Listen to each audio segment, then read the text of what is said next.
Broadcasting across the internet, this is an Unshackled Livestream, brought to you by the unshackled.net. Now, here's the Unshackled team.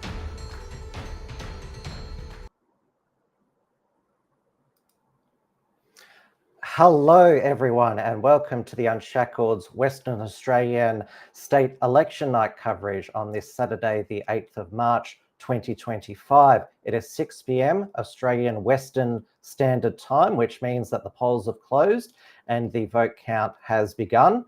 It is also International Women's Day, but our panel tonight is all male, starting with myself, Tim Wilms, Editor-in-Chief of the unshackled.net here in Melbourne, joined by Stephen Berry, formerly of the Mr.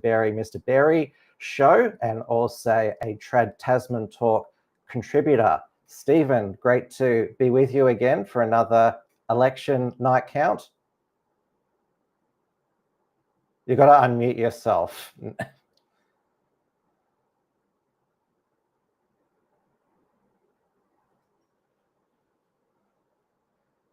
You're still muted, Stephen. You're still muted. Okay, shall I start again? Happy International Women's Day to you too, Tim. It's great to be on the show.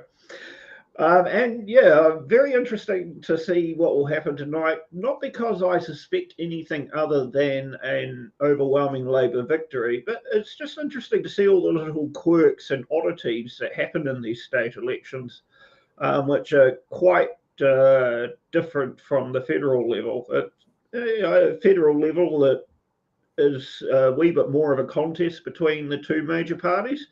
That's not something that we're going to see here tonight, I don't think. And very shortly, we'll be joined by Kyle Kutasi, a former member of the New South Wales Liberal State Executive who was expelled for no reason, and also the lawyer of choice for those accused of misgendering a trans person. So if you refuse to call a biological man who identifies as a woman today, and they decide to take vexatious action against you, Kyle's your lawyer to go to. Oh, and thank fuck for that, but that's just the most simple possible worst case scenario, isn't it? I don't know what you would do if you were dealing with a they, them, or a ze, zer. How would you even see it coming? And hello to everyone in our chats. We are live on the Unshackled YouTube channel, the Unshackled Rumble channel, and my Wilmsfront X account. Please join the conversation. Let us know what you'd like to focus on. So down under Drover, again, the ALP will get over the line with Stoners, Animal Justice, and Greens preferences. They'll do pretty well on the primary. It won't be the 2021 McGowan slide, which it was because they have a bicameral parliament in Western Australia. The Labor Party under Mark McGowan's, well, it was called emperorship rather than premier, the state daddy, as he was known, won 53 out of the 59 seats. The Liberal opposition were reduced to a rump of 2 seats. The leader of the WA Liberal Party, Zach Kirkup, cocked up the campaign. He lost his seat. And the Nationals were the official opposition with 4 seats. And the rules have also changed since that. In the upper house. Yes, in the upper house after that overwhelming result. So previously there were 6 different electorates across the state where they elected 6 senators in each electorate. And it wasn't one person, one vote. There was malappropriation weighted towards the regional provinces. Well, yeah, and that previous system did favour the Liberals and the Nationals because there were less people in several of the regional electorates. But now the entire state is just one electorate, and all 37 members of the Legislative Council will be elected from it. So that's probably going to favour Labor tonight as well. And there are no, because it was these, they were elected these 6x6 via group voting tickets, which is, they've been now abolished in every state except Victoria. So most voters, when we did have group voting tickets, put a 1 above the line on the upper house tablecloth ballot paper, and it went to the preferences that the party decided, and that led to parties that hardly got any primary vote, like in 2021 West Australian state election, the Daylight Savings Party, Wilson Tucker, getting elected. So Glenn Drury, the preference whisperer, as he was known, he always at various state and at the federal election, when they did have group voting tickets, worked with minor parties to help get them to preference each other and the chance of one of them would be elected. So this time it's a statewide 37 elected for 4-year terms, which the quota is around about 2.5%, and you can allocate preferences to a party above the line or allocate preferences to a candidate below the line, like you do at the federal Senate elections now. And obviously this means that there will be a lot of minor parties that will be elected. We might, shall we take a look at that for the moment? Yeah, so at the moment, the Legislative Council, so out of the 37 seats, Labor's got 21, so it's a majority. Liberal on 7, National 2, Greens, legalised cannabis both on 1, and there's 4 independents. Well, one of the legalised cannabis MPs who elected in 2021 left because she was a TERF, and the legalised cannabis, they basically have the same social policies as the Greens, as does the Animal Justice Party. They're both running again at this election. So we have Group A, the Sustainable Australia Party, which it's actually a left-wing party, even though because sometimes it's the sustainable, a bit of a giveaway. They're known as the stable. I'm not sure if they are similar to the Stable Population Party, but they are of the left. The Shooters, Fishers and Farmers Party. So I'm going from Group A, B, and then going down. So C is the Liberal Party, Group C. D is the Nationals. E is the Australian Christians. They still have a following and obviously got registered.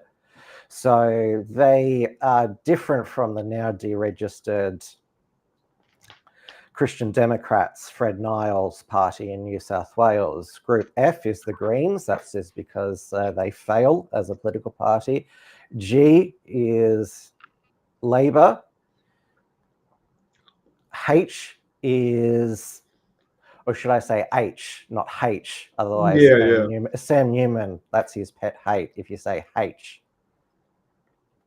So is the Animal Justice Party. I is the Libertarian Party. J is my favourite party. Stop Pedophiles, Protect Kiddies. If it's noticed on the ballot paper, there'd be a lot to incline to vote for that party. I mean, it's got an excellent name. Stop They're Pedophiles, not a far-right Protect party, Kiddies. are they? Pardon? They're not a far-right party, are they? What, are you saying that wanting to stop pedophiles is far right? Oh, well, I'm not, but that seems to be the narrative in the media every time somebody protests against pedophilia. I don't know if their policy is to put pedophiles in wood chippers, which is the X meme.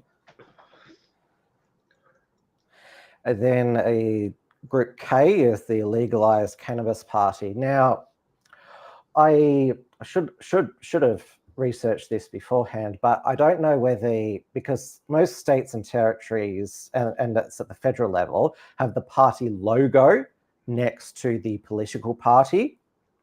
And the reason why the Legalised Cannabis Party, I think, does so well of recent times is because they just choose the marijuana leaf as their party logo.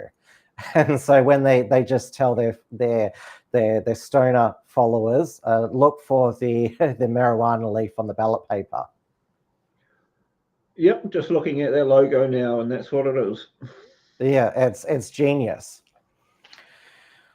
One Nation group L, and then there's an independent group M, and then there's the ungrouped who they have no above the line. How is it you can have an independent grouping? Are they independent or not? Or maybe we could look it up if they could. Well, I was going to say, could they be teal aligned? But somebody's name is Aussie Trump. Third on the ballot paper. Oh, yeah, that sounds familiar. Didn't he lose his job for some sort of indiscretion previously? I think he was in Labour. Are you talking about?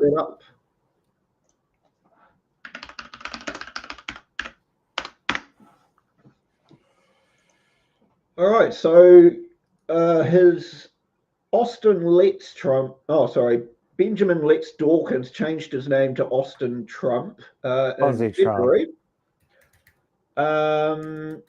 He formerly served in the Legislative Council as the member for South West Region in the most recent term of Parliament. He was originally a Labour MLC, but he was expelled from the party after pleading guilty to 35 breaches of a domestic violence restraining order related to his former partner. That's interesting. None of these things seem to destroy political careers in Australia. Well, I don't think he's going to win. True, but yeah, things like that would generally be game over in most countries, I think. But I mean, you wouldn't even bother trying again, would you, if you've been done for breaching 35 domestic violence orders? Well, there's a lot of these MPs who get into trouble. A lot of them do end up recontesting. There was in the Gillard government. There was that Labor MP Craig Thompson who used his union credit card to buy prostitutes, and he ended up sitting on the crossbench but recontested as an independent. Yeah, well, Shane Jones is notorious for during the Helen Clark Labor government, which was 1999 to 2008. He got caught using his credit card to watch adult movies at a hotel. He survived and he's been re-elected several times, but I mean, that's probably about the most racy thing that they've got in New Zealand. Oh, Barnaby Joyce has continued to be re-elected even after the breakdown of his marriage and affair with his media advisor, now wife, Vicky Campion. But that was sort of a more thing that, although obviously it was still adultery, it's one of those things that can happen in the Canberra bubble. In fact, the next, because that occurred in 2017, 2018, at the new MP orientation for the new MPs at the 2019 federal election, were basically told, like, look, you can be isolated here. These are how you can prevent yourself having an affair with your staffers. That was added to the MP orientation Parliament school. I guess we're kind of at an age where adultery isn't really frowned upon as well, might have been. The previous member of the Western Australian Liberal leader Libby Mettan's seat of Vass was Troy Buswell, who he was a former leader and a treasurer. So he resigned as leader after he sniffed the chair of a woman after she'd sat on it. But he was still, he lost the leadership, but was made treasurer by Colin Barnett, and then he resigned again over having an affair with a Greens MP. Oh, Jesus Christ. Yeah. He ended up resigning in 2014 because of mental health issues. Yeah, well, I mean, what else have you got left in the tank after those two incidents? No, if the Greens have actually ended up getting banned from distributing their how to vote cards. They've said that Liberal candidate Tim Wilms was a candidate for the Australian Christians. But they had already been distributing these for 2 weeks during the advanced polling. And so the cards were only recalled last night. They weren't particularly concerned, however.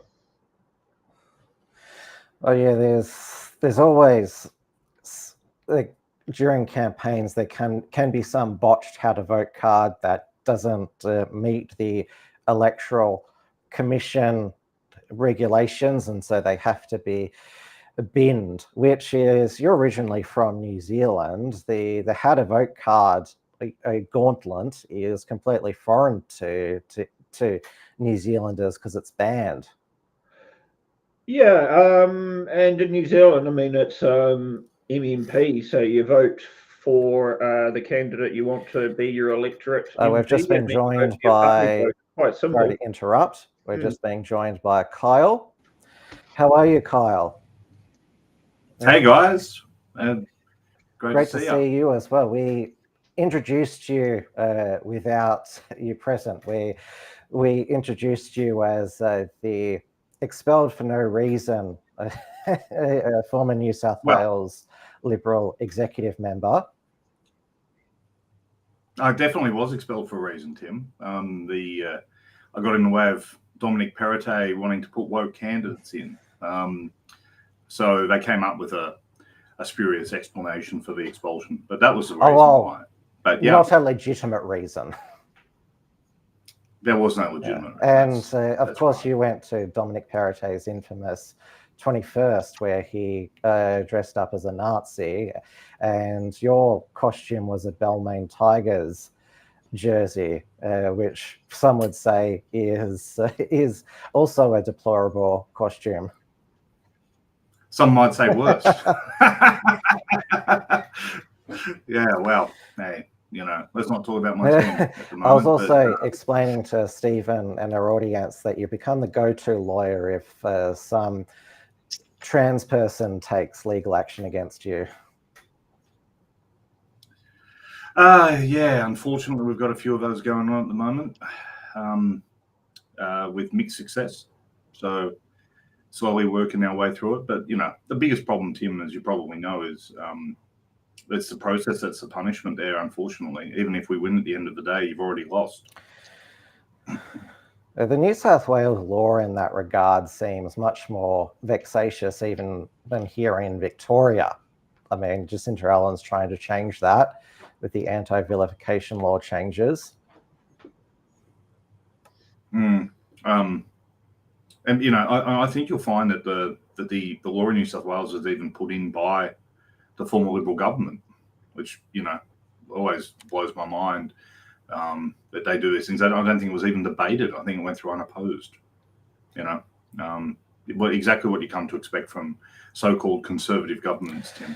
Well, the West Australian opposition leader, Liberal Libby Metham, she has actually made a point of difference this election in she's vowing to reverse Labor's self-ID and ban puberty blockers and cross-sex hormones for children under 16, while Roger Cook calls them important reforms that will mean trans and gender diverse members of our community will no longer be required to undergo gender-affirming surgery to change the gender on their birth certificate.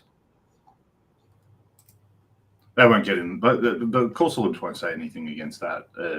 It's just, I mean, I presume you're going to go through who some of the key seats and some of the candidates are.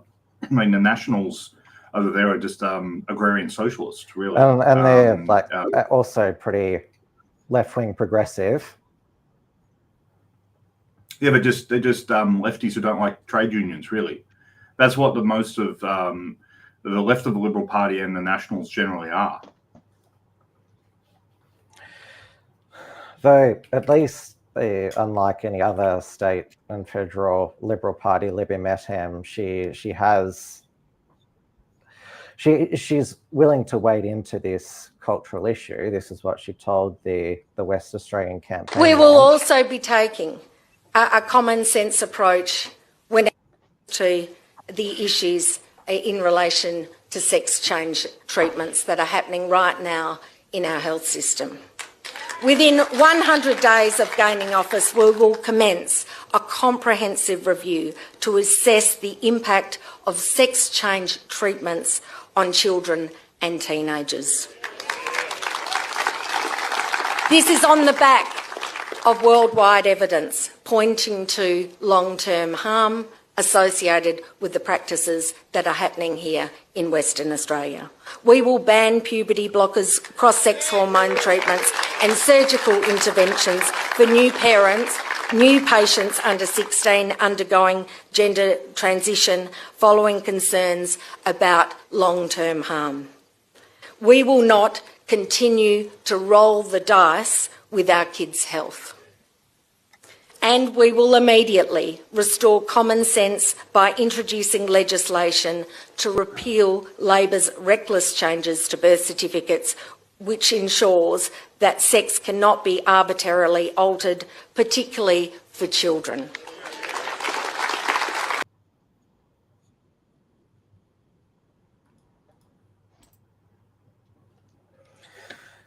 But unless the polls are wrong, she's not going to win. And you can tell by that she's not a particularly great speaker. She's reading from notes, which political leaders always try not to do.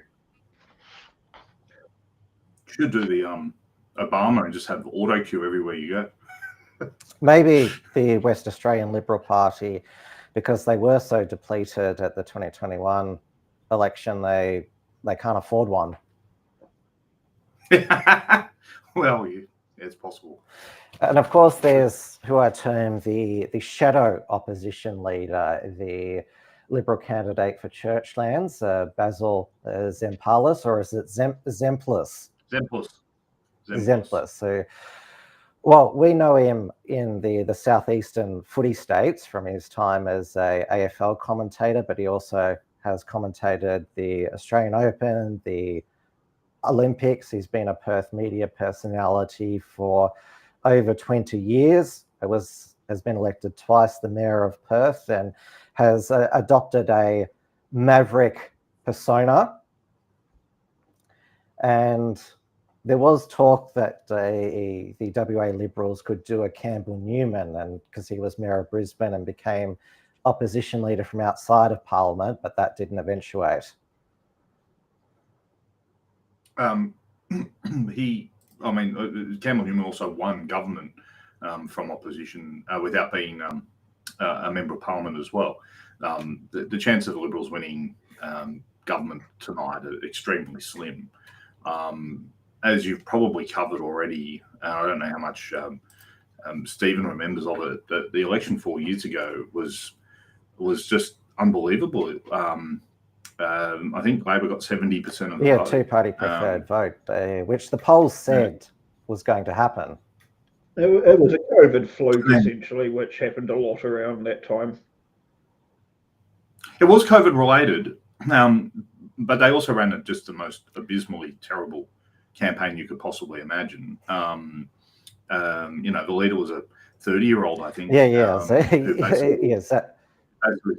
Day one that he knew he was going to lose the election. I mean, oh wow, that must fill people with great energy to want to go out and vote for him. And also, don't forget his signature policy, net zero. He was even more ambitious than the Labor Party. Yeah, he tried to outflank Labor from the left. Yeah, that would have gone really well. So, I've seen some of the polls. saying that Labor's on track for 57%. I mean, if you were in an election, forget the one in 2021, if you got a 57-43 result, you would say you got horribly smashed.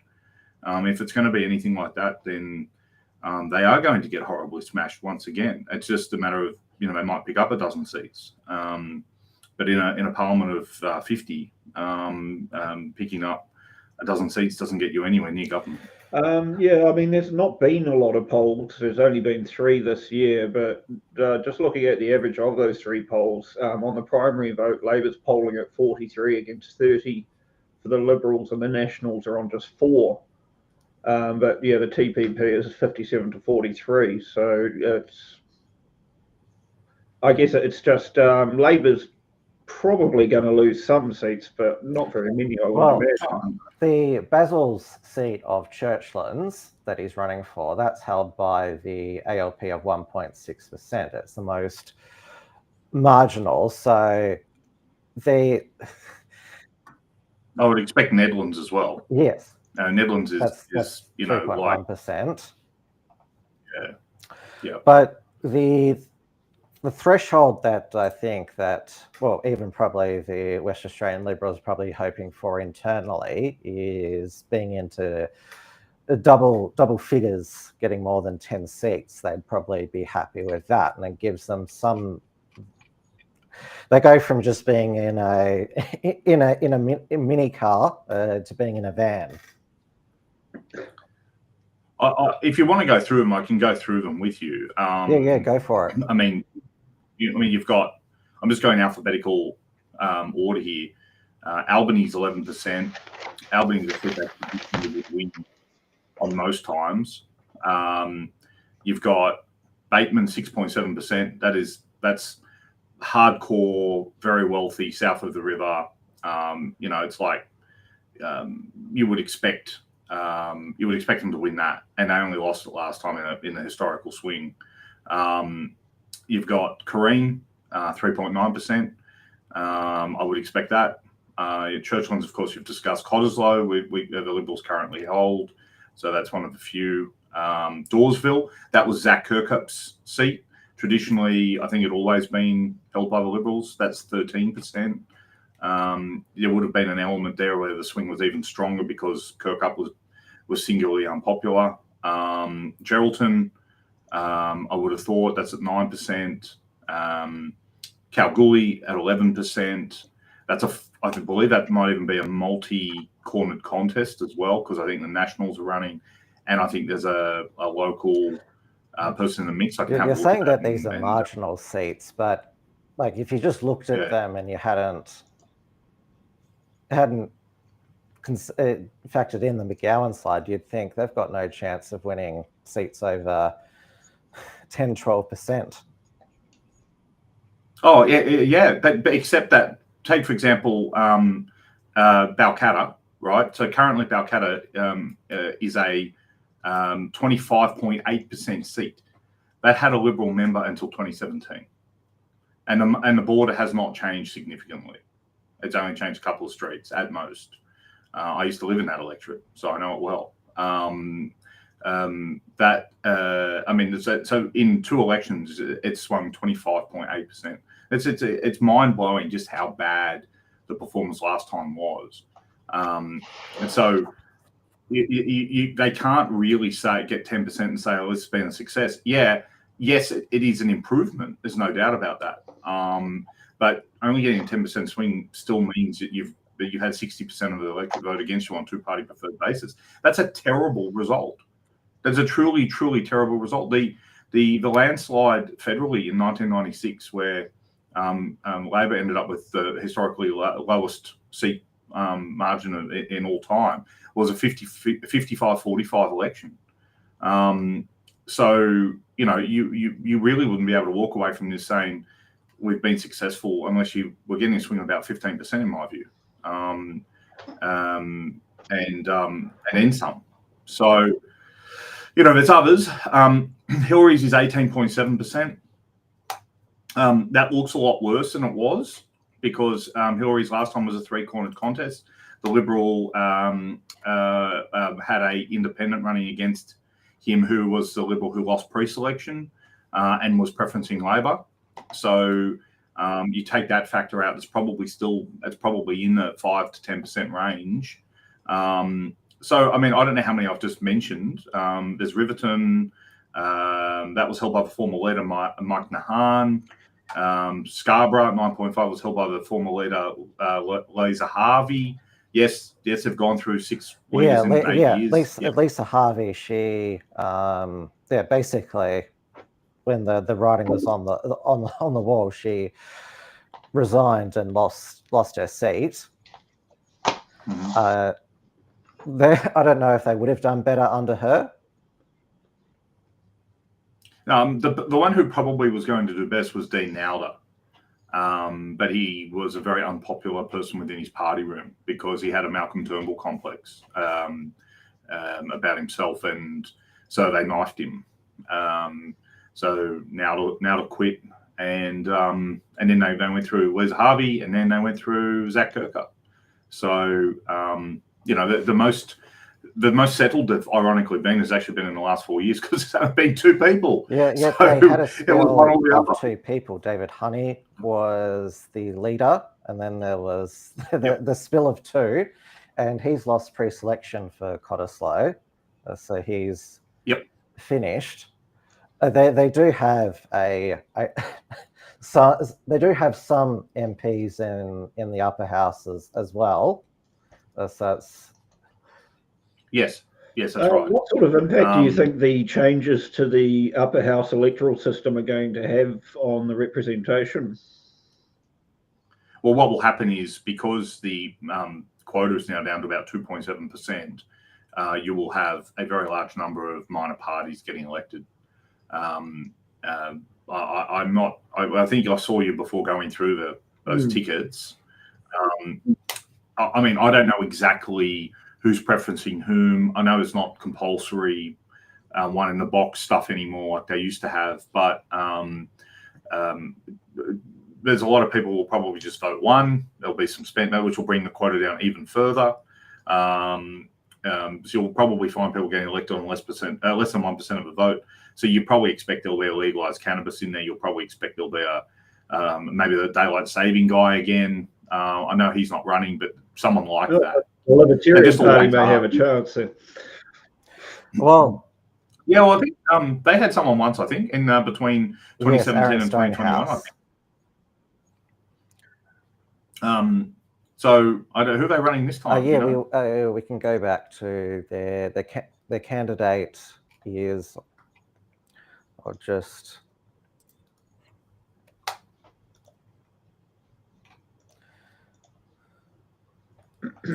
bring up who. Here we go. So we have got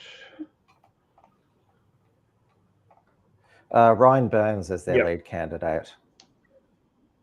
I don't know Ryan. Do you know of Ryan? No.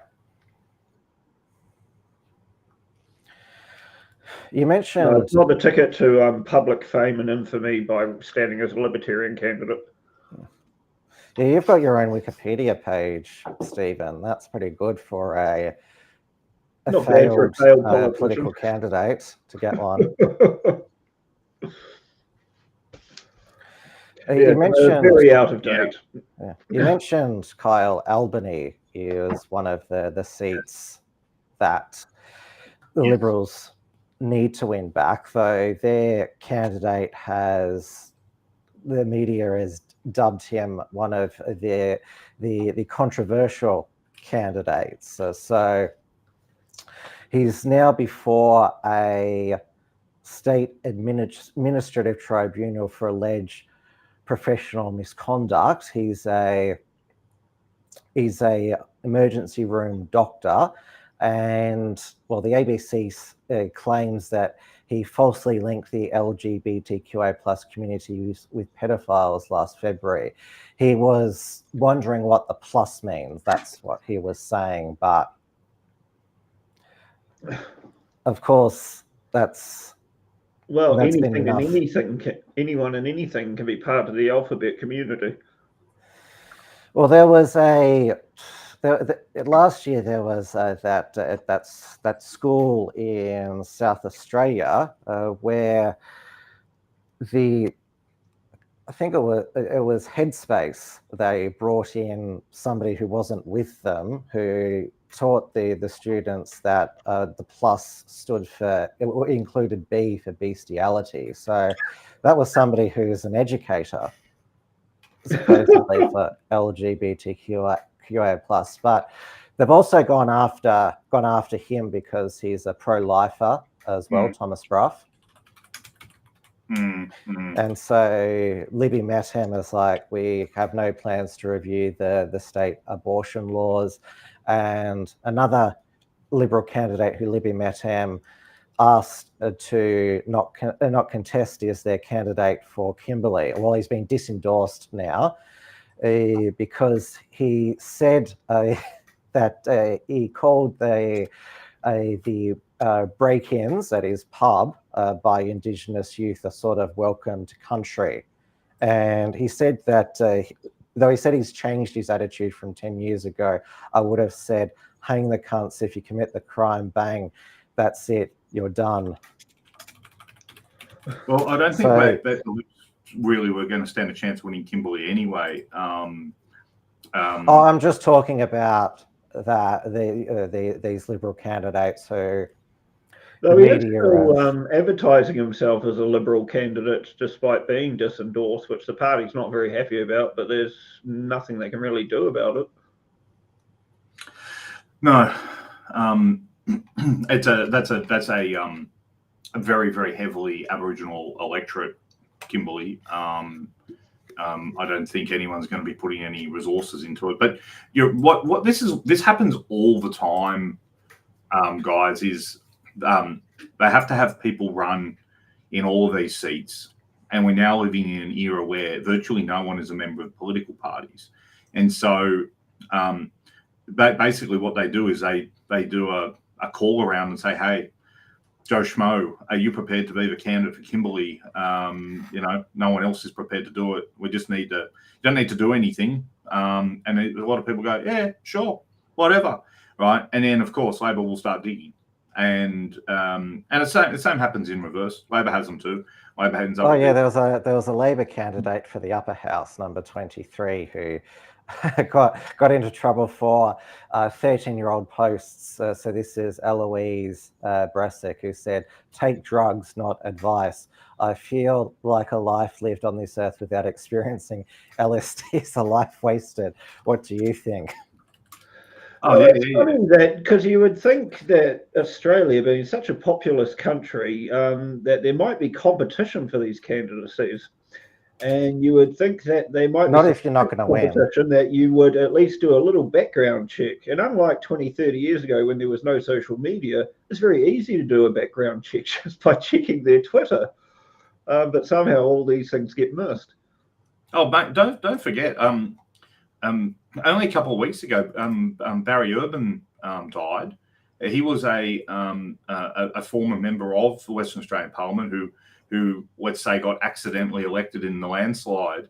And as soon as he got elected, they started to do some background checks on the guy. And it turned out that he had a very flawed history, including having gone to jail, and I think he was accused of beating his wife, and may have even been convicted of it. And I think he even lied on his CV about things he'd been involved in or hadn't been involved in, and he was gone within months of getting elected. He died he got punched up and killed a couple of months ago. So I mean, that's very sad. But I mean, how do these people get elected? It's very, very well, we have over in South Australia, which is another strong Labor state at the moment, the former state Liberal leader, David Spears, on drugs charges. And when that footage was published in the Advertiser of him snorting a white substance in his home, he's the first politician who said, "That's not me, it's a deep fake," which... there was no evidence that it was a deep fake. And then he quit the next day. So yes, but this is somebody who was the leader. And and very sadly, he was pulled. As my understanding is, he was pulled out of ministry in a church, and within years, the guy's become the leader and has become addicted to cocaine. Politics is just so corrosive to the soul. Look how quickly it just destroys people. And you were talking before about Troy Buswell. That guy was a really talented guy, and he just threw it all away with nonsense. The stories are endless. I don't know why anyone wants to go and do this stuff, but anyway, there we are. We covered Troy Buswell's colourful history before. Sorry, there was too much crossover. I didn't hear anything. Sorry. Sorry, I was just going to say there must be some sort of appeal to it if you've been in the Liberal Party executive previously. Oh, I just went there to blow shit up, mate. That's all. And evidently succeeded. I think I blew myself up. We have got some votes that have come in. That's a relief. I was worried maybe they were having their 1 hour break at the start. Oh yeah, did you hear about this, Kyle, at the recent Werribee by-election down here in Victoria? I did. Yeah. The VEC decided after the polls closed to bugger off and have a 1 hour lunch break, dinner break. Apparently, democracy can wait. And then there was a delay because they delivered ballots which had the wrong location on it. So they came from somewhere, but the box said it came from somewhere else. And so that caused a delay while they investigated that. And then the gymnasium that they were using to count the votes, the ventilation system collapsed. No one was injured. But the VEC is like, oh, we counted it all by midnight. They just don't think they ever did anything really that wrong. So I'm not sure what the Western Australian Electoral Commission is like. They can't be that any worse. Well, actually, no, they did. It was the AEC, but I don't know if you're aware. My understanding is that the feds basically just engaged the state guys to do most of the work at federal level.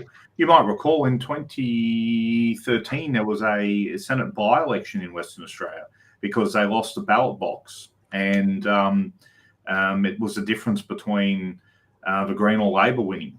They had to run the Senate election all over again. So it's about what we're getting at the moment is some sort of results at the moment. Very small results. Yeah. So Central Wheat Belt. God, that sounds like a destination, doesn't it? That's probably swinging towards Nationals at the moment, but they already hold it. Yeah, but at least the seats here are called like the suburb that they are. I noticed in Queensland they have changed a lot of the seat names to Aboriginal names, so you don't even know where they are. Yeah, so Central Wheatbelt is the seat based on basically Merredin and the area around there. It's a very, very, very productive wheat and canola, unsurprisingly, area where it's a three-cornered contest, Nationals, Liberal and Labor, because there's no formal coalition in Western Australia. I would expect that the National there, Lachlan Hunter, would be returned very comfortably. But the swing you're seeing on that, whatever, I think you're looking at the ABC, that's comparing two-party preferred Liberal versus Nat. So that's not really showing anything. Yeah, going down to the primary here. So the Nationals have got 63%. They've counted close to they've counted 1,000 votes. So that's... Yeah, it's very early days, and it, of course, could be one particular polling booth. It's hard to know on such a small count. But also, you got to compare that National versus Labor. They're not National versus Liberal, so still pretty meaningless. Yeah, we've got about 15 votes for the upper house at the moment, Legislative Council. So, but at least we're getting somewhere, which is an improvement here in Victoria. And at the last Victorian state election in 2022, at some, in some marginal electorates or districts, they're called here, they actually ran out of ballot papers at some polling booths. Absolutely insane that could happen.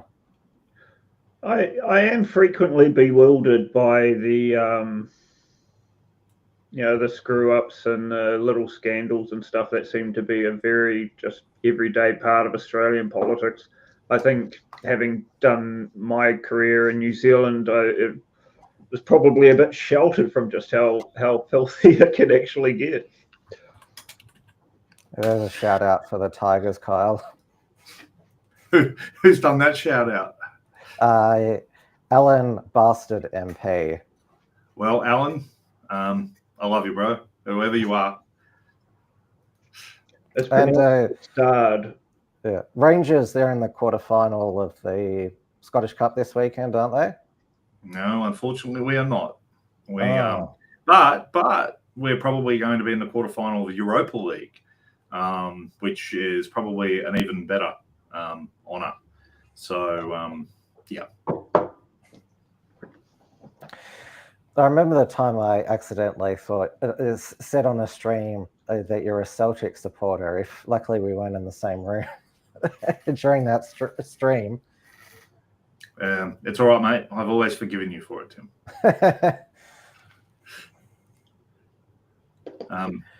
Has there been any new results come through? Not that I'm expecting. It'd probably take an hour and a half to really see anything of note, I would have thought. Obviously, it's been it's the same in the 14 votes for the Legislative Council. Dawesville.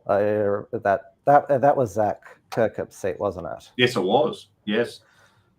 So the two-party preferred, I don't think means anything at the moment. But well, look, it's 10 votes to 6. That's nothing at the moment.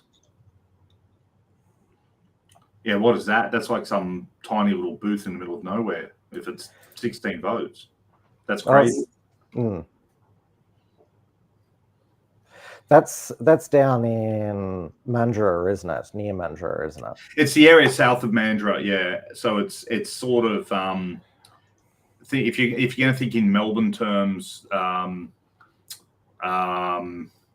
think towards the either side of the peninsula as you're heading out of Port Phillip Bay.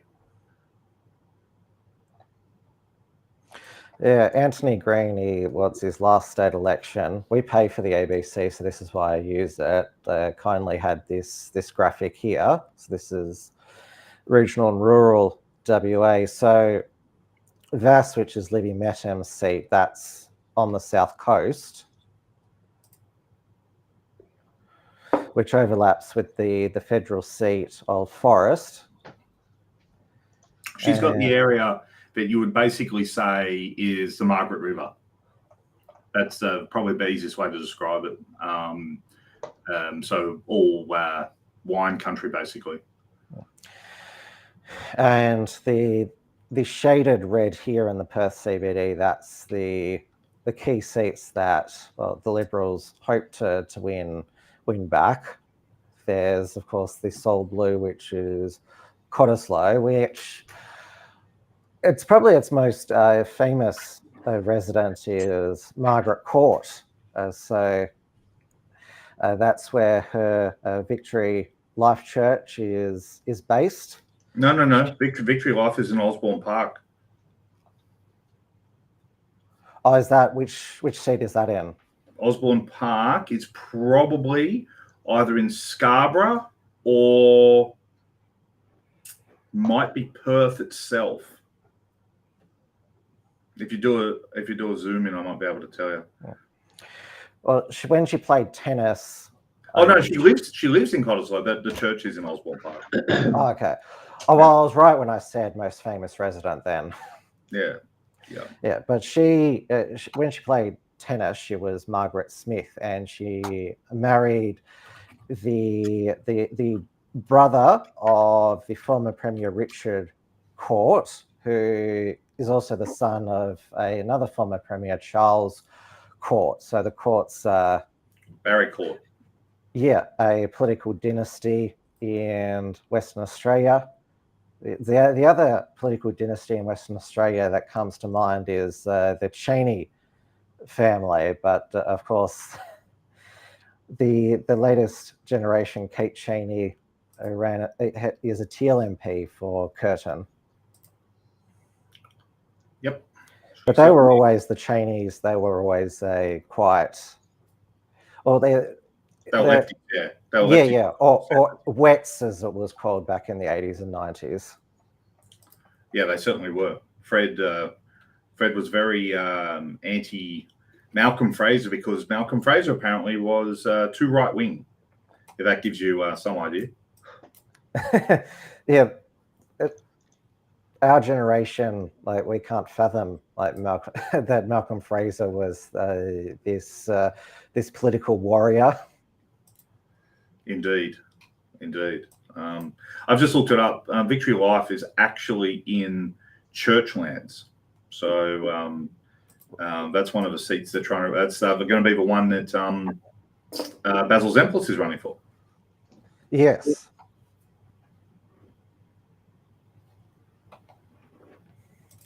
So before the election today, I chatted with Dr. Rocco Linicono, who's a legal academic at Curtin University, Sky News and Spectator contributor. And he basically said that the Liberals, like, they should have a solid critique of the Labor government of 2 terms, particularly Roger Cook's appalling record as health minister, but obviously they haven't cut through.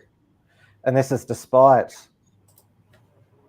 Western Australia having all this mining revenue, that they're not broke like Victoria, but there's still all of the infrastructure which is over budget, overdue.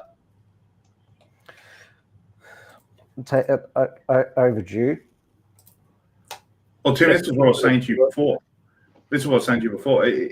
Unless they're getting a 15% swing back to them, I wouldn't say it's been a successful result, because the result last time was so terrible. What has Labor done that's so good? I'm not saying the Liberals proposed anything that's great, but what has Labor done that's so good?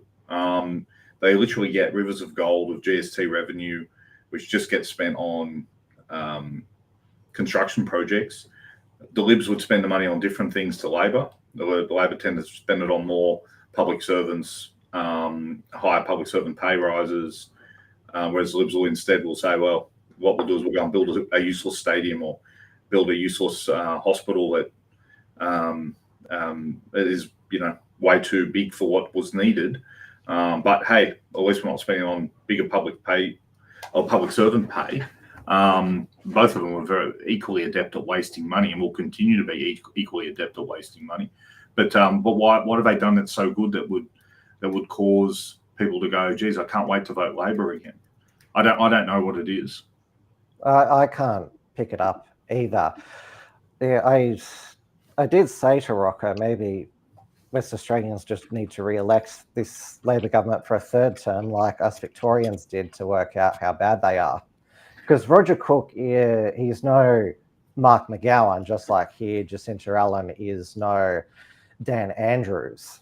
I mean, Roger Cook doesn't have the same charisma, and of course there was Knobgate this week with Roger Cook. Yeah, called Trump a knob. Yeah. Oh no, JD Vance a knob, which I'll play it for our audience, because I've got these videos in for us to, obviously, while we're waiting for more results to play. JD Vance is a knob.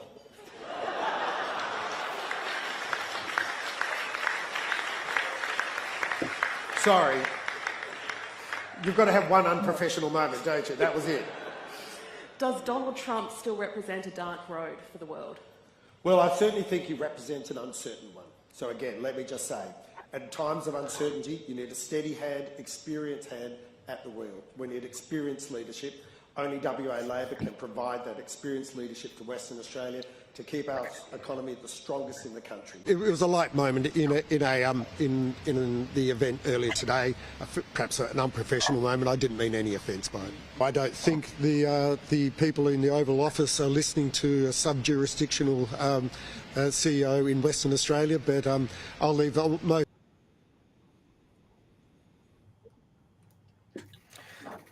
Now, Kyle, you probably didn't think there was much wrong with what Roger Cook actually said. I'm not a fan of Trump, but yeah, or Vance. Slightly more impartial towards Vance than Trump, but not on Ukraine, no. And Mark McGowan, he was also out campaigning for Roger Cook as well. I don't think that Dan Andrews will be out for Jacinta Allen in 2020. Hi everyone, I just voted for Roger Cook in WA Labor. I've known Roger for 20 years. He's experienced, capable, and has the state's interests at heart. Western Australia's doing very well. Now's not the time to change.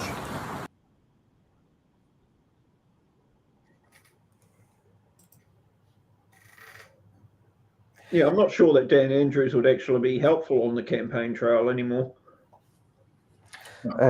The cult of Dan Andrews, that was Daddy Dan, that was just as disturbing as the cult of Mark McGowan. Oh, that's worse in some ways. McGowan named himself State Daddy. It was the WA Labor for Father's Day who said, you can write a letter to the state dad. I don't think Dan Andrews ever went and did that. I mean, yeah, he was up himself, but I don't think he ever did that publicly. Oh, there was more the Dan stands, as they were known. They were the weird ones. Like Dan Fangirl had a birthday cake for a party that had Dan Andrews' face on it. Yeah, that's when it's getting a bit weird, huh? Yeah. It doesn't make any sense to put your face on a cake because it's going to get cut and eaten. Yeah. Well, this is the maybe Dan likes to be eaten by small girls. Though I think Dan Fangirl, maybe she liked, that she was like consuming it, that Dan was a part of her. But the PR guy, he's all of a sudden gone quiet. People are saying, has his contract expired? Who was the PR guy? So the person who claimed the responsibility for PR guy 17, he's Jeremy Maluta. So he outed himself on a stream with Friendly Geordies. So yeah, he claimed that he was behind the account. And that's been inactive since June 2024. I vaguely remember this thing. Yeah, it used Troy McClure from The Simpsons as its display picture.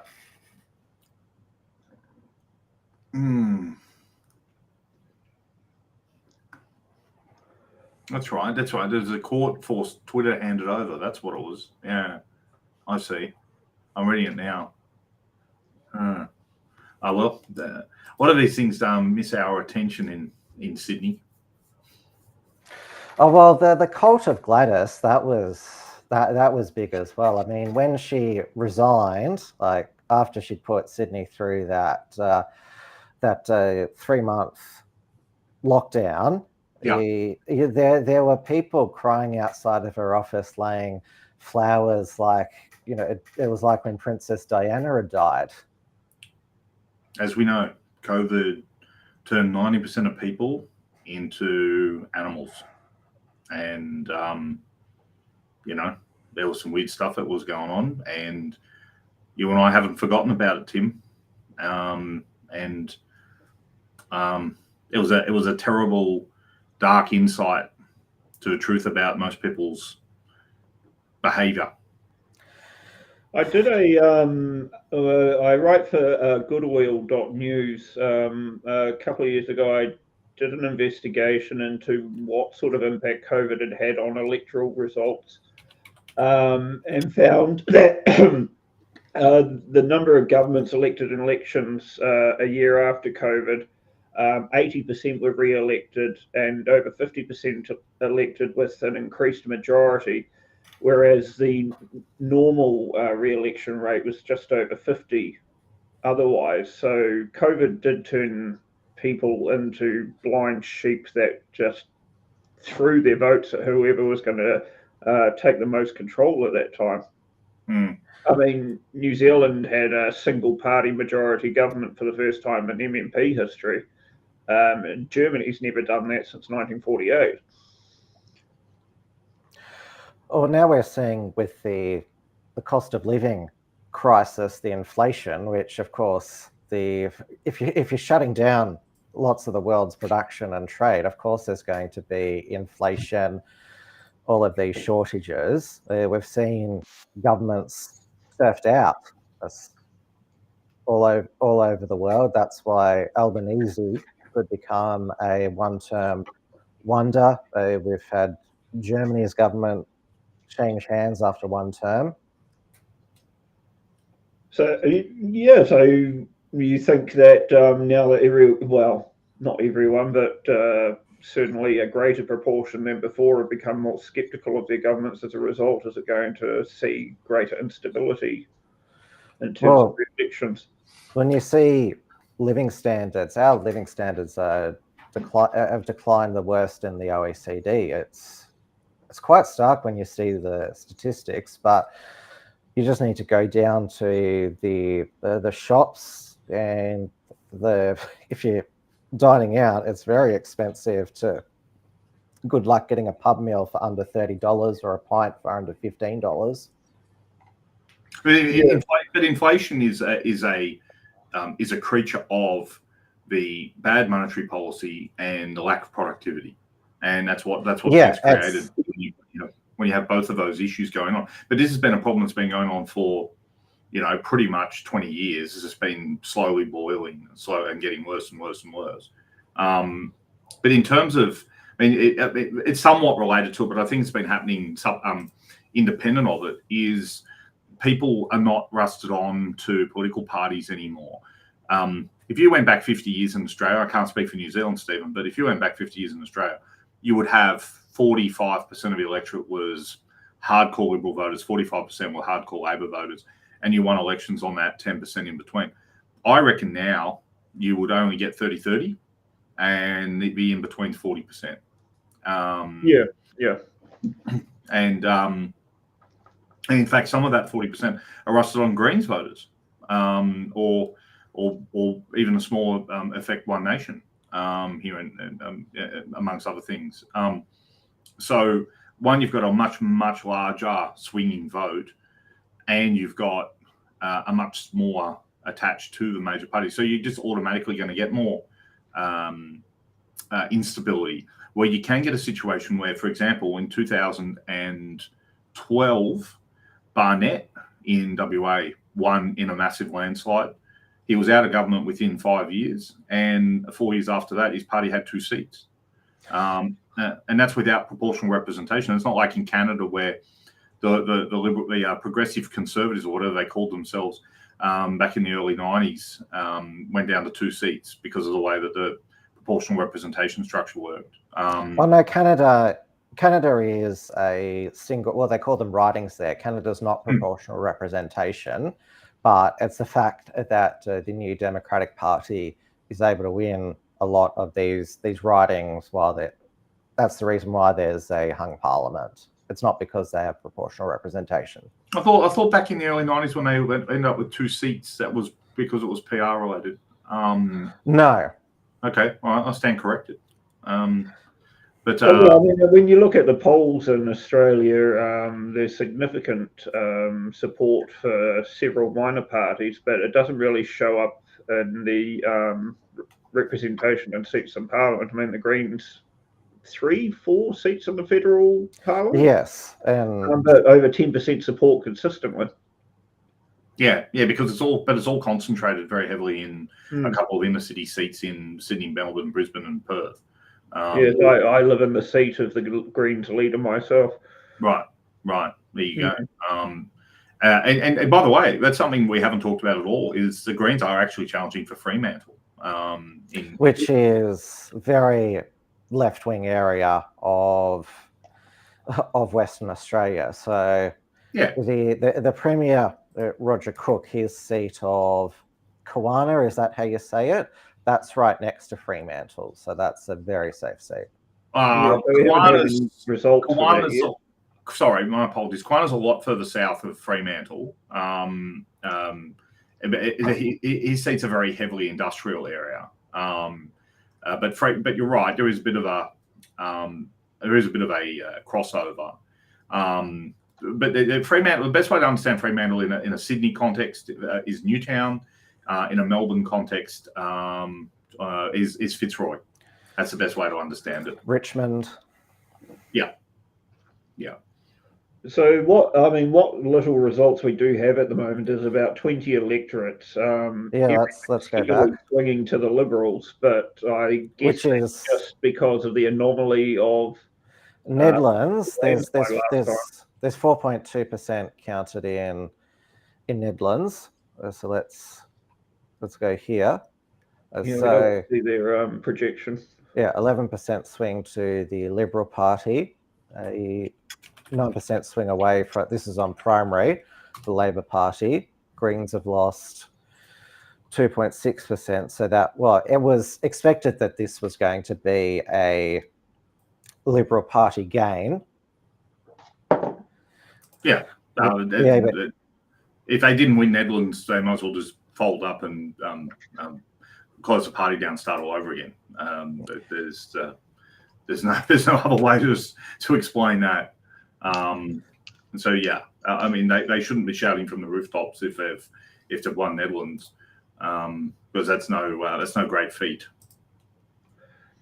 There's also been 103 votes come in for the Legislative Council as well. Labor 50, Liberal 40. Australian Christians are in third place on 4. I like these early results. I still wouldn't read too much into it. The Libertarian Party has got a vote, while One Nation hasn't. Yep, and one vote's not quite a 2% quota yet.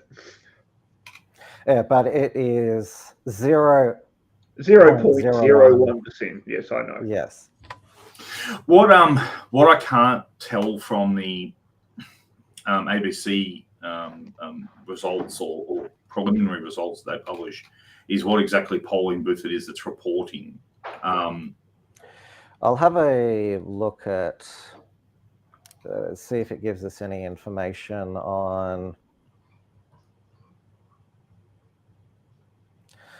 the website of some state Electoral Commission websites are better than others. So if I go to, say, Nedlands again,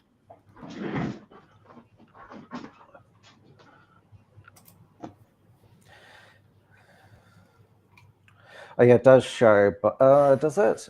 By polling booth, yes, it does. So they actually count They've only counted the postals. Oh, well, at least they have. This is better than the Electoral Commission in Victoria. So it's only counted the postals, is it? So I mean that doesn't tell you very much, unfortunately, because that can come down to who ran a better postal vote campaign. Apparently, this is mobile polling booths. They're the ones that go to aged care centres, don't they? Yeah, they do. That's right.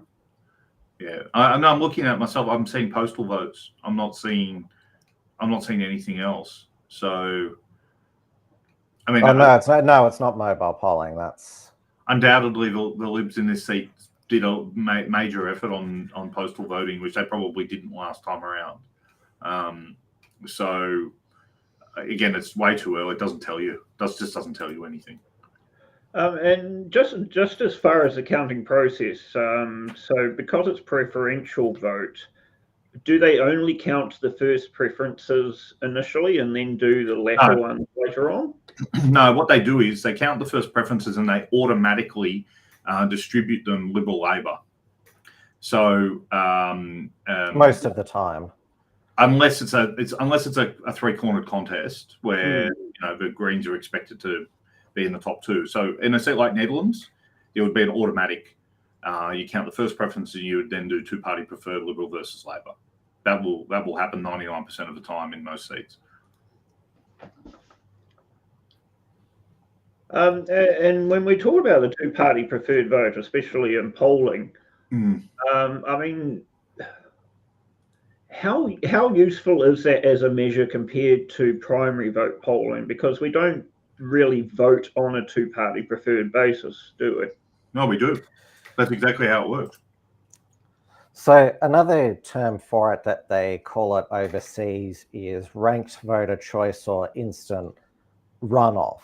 So in France, for example, both for their presidential election and their parliamentary elections, if in the first round no candidate gets over 50%, because the idea is that the person elected should have majority support even if it's not their first choice. So then they have the runoff if it's not over 50%. It's because the UK obviously has first past the post, and that means that a candidate can win like on 26% as long as they got more than everyone else.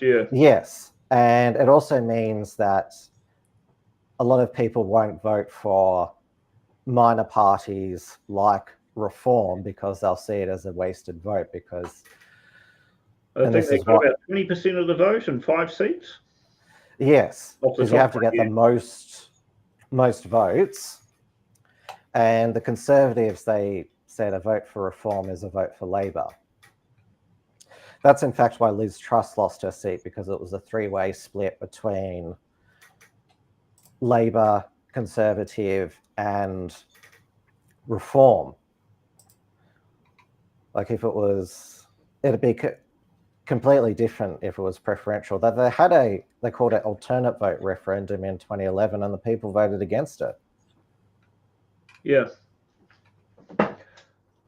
Just unfortunate. I think a proportional system's the best way to go, but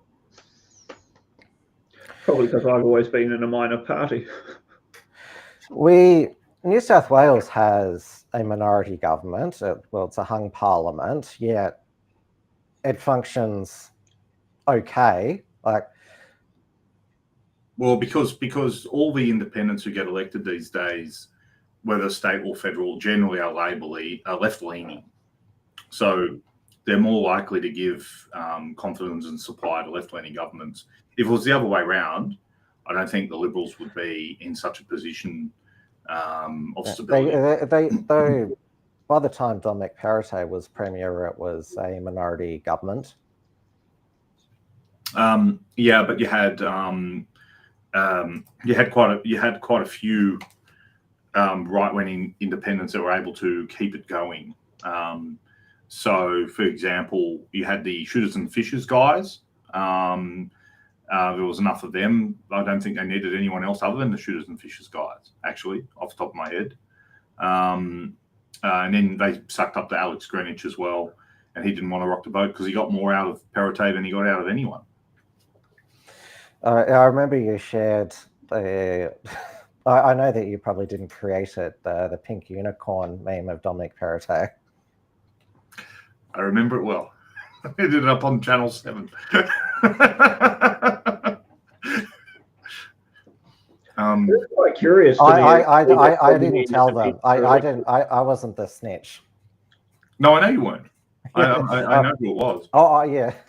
I'm just sorry. saying. Stephen was saying something. Sorry. No, it's all right. Yeah, it's just curious to me that there's such a large number of independents that are elected throughout Australia. In New Zealand, there hasn't been one elected since 1948 in a general election, and I stood as an independent twice, and it's a complete waste of time. What's different, do you think? They're not really they're not really independents. I mean, Greenwich kind of is, but I mean, he was basically endorsed by Clover Moore, who was his predecessor, and Clover Moore is basically a Green who's not a member of the Greens, and so is Greenwich. Greenwich is basically a Green who's not a member of the Greens. He's very, very much identified with the hard left, side of politics. Well, he used to be was it president or chair or CEO of Australian Marriage Equality? And I'm trying to think who. I mean, I think he's the only. And Michael O'Regan was the who's the member for Wakehurst. He was the mayor of DY. So again, local member, relatively well known in his local area. But when people, only 30% of people voting Liberal or 30% are voting Labor, Stephen, it's really easy for someone to come through the middle and say, "Hey, I'm the local mayor. I did a good job as mayor. Vote for me." And that's essentially what it is. Somebody who's very well known in a very small area. That's basically it. Yeah. And there's certain areas that have always had a bent for independent candidates. In the lower North Shore of Sydney has just Ted Mack in the 80s, Zali Steggall now, Peter McDonald in Manly all through the 90s. I mean, they just always have had these teal-like independents who, they've always appealed to. The phraseology that's used here is the doctor's wives. They're wealthy people, but they're not particularly conservative. But they're not Labor, because Labor's still seen as a heavy blue collar trade union style party. It's and also they take more of the doctor's wives' money to redistribute. They like that. Yeah. So that's why I've always said that teals are just Greens who shave their legs. And I've always argued that the teals are the gateway drug for the people who used to vote Liberal but were not particularly conservative to now. Well, they can't bring themselves to vote Green. Because the Greens are just these smelly, hippie type. They're uncouth, and they don't identify as part of that. So the teals give them that respectability, because they are literally doctors or small business women or magazine editors. They're exactly the kind of people that they see themselves as. Or downhill skiers in the case of Zali Steggall. So it's much more attuned to them. And what they'll eventually end up becoming is Greens or Labor voters once they come to the realisation they're never voting Liberal ever again. There was a volunteer for Zali Steggall, who a former KPMG partner who admitted that he used a corkscrew to stab a Tony Abbott campaigner before the 2019 federal election. I remember that. Yeah. And you never hear anyone talk about that anymore. That's ABC's picked. It's just jumped up. So with 2.5% of the votes counted, ABC is projecting that Labor has taken 6, Liberals 1, and National 2. And again, it's like, how much do you say has been counted? 2.5%. 2.5%. Yeah. Although these are the seats that they're confident in predicting now. It'd be a bit more meaningful when it gets to 25%. So Central Wheat Belt, they've counted 17.5%.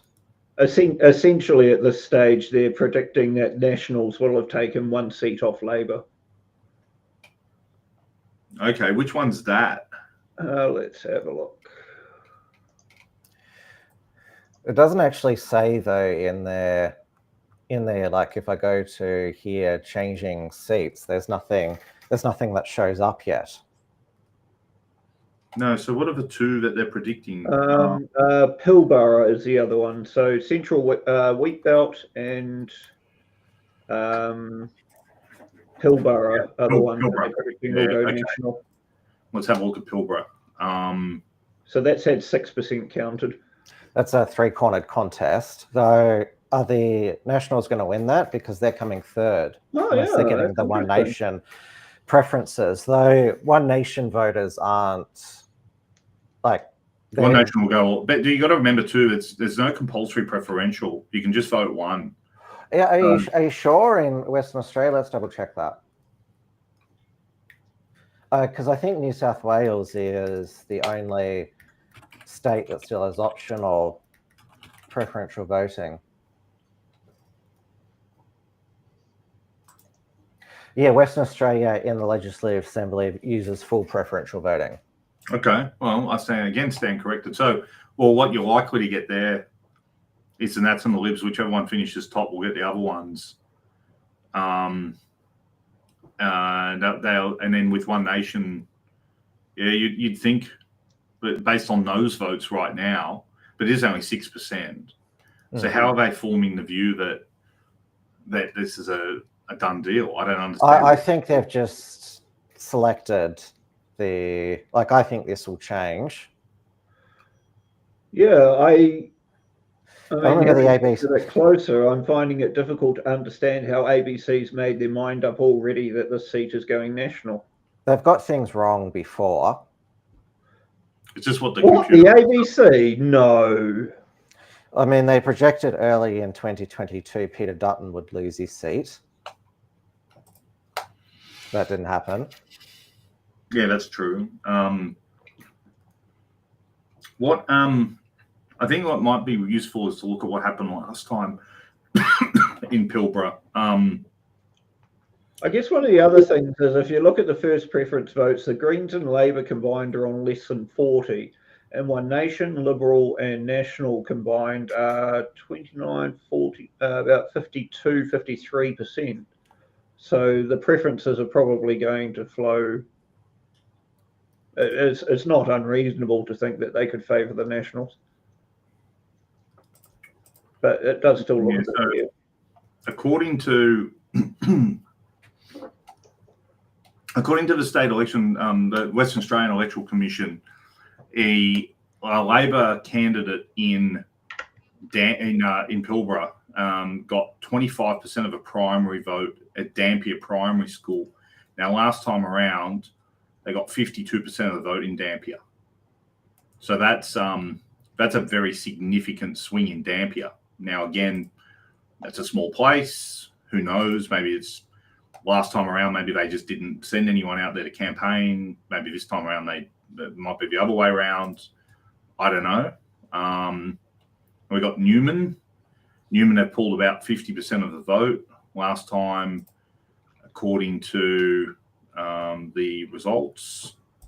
In Newman, they got 75% of the vote. So again, 25% change. Where are you finding this? I'm sort of cross-referencing this from the ABC map based on the 2021 results versus what the WA Electoral Commission is publishing on each polling booth. Yeah, I put up on the screen the Elections WA count by booth. So both of those polling booths, albeit relatively small, are showing a 25% swing away from Labor. That's pretty significant. And I mean, it is just Newman and Dampier, but they're not particularly close places. I mean, it'd take you a whole day to drive from Newman to Dampier or vice versa. Western Australia, we have to remember it's the largest state. Yeah. I mean, I live in the second smallest state in Australia. So even though there's less population, there's all of these remote areas that obviously it takes a lot of manpower and resources have to be sent up there to campaign. And obviously the MPs who are up there, it's a lot of travel to get to the state parliament. I'll give you another example. One of the published polling booths, and it's only small, it's 132 people, it's Roebourne. Now, if anyone knows Roebourne, it's an Aboriginal township. According to 2021 results, Labor got 90% of the vote in Roebourne. According to this published result, they only pulled about 60%. So you're seeing a uniform 25-30% swing there across the board in Pilbara. So it definitely looks like something's going on that front, No, even though it's only 6% counted. It was held by the Nationals leader Brendan Grills from 2013 to 2017. So they have held the seat in the past, and you wonder if there'll be more regionalised results, because like in the Northern Territory, there has been an uptick in crime in these rural townships in Western Australia.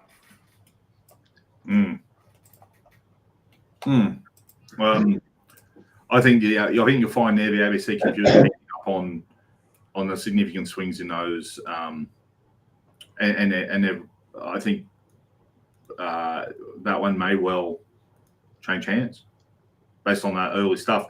Who knows what's going to happen in the bigger booths? I mean, I'm just looking at some of them. Exmouth would be much bigger, but that's going to be very. That's a Defence Force base, isn't it? And a farming community as well. Yeah, that's where there was a UFO sighting. It's apparently where some experimental aircraft are flown.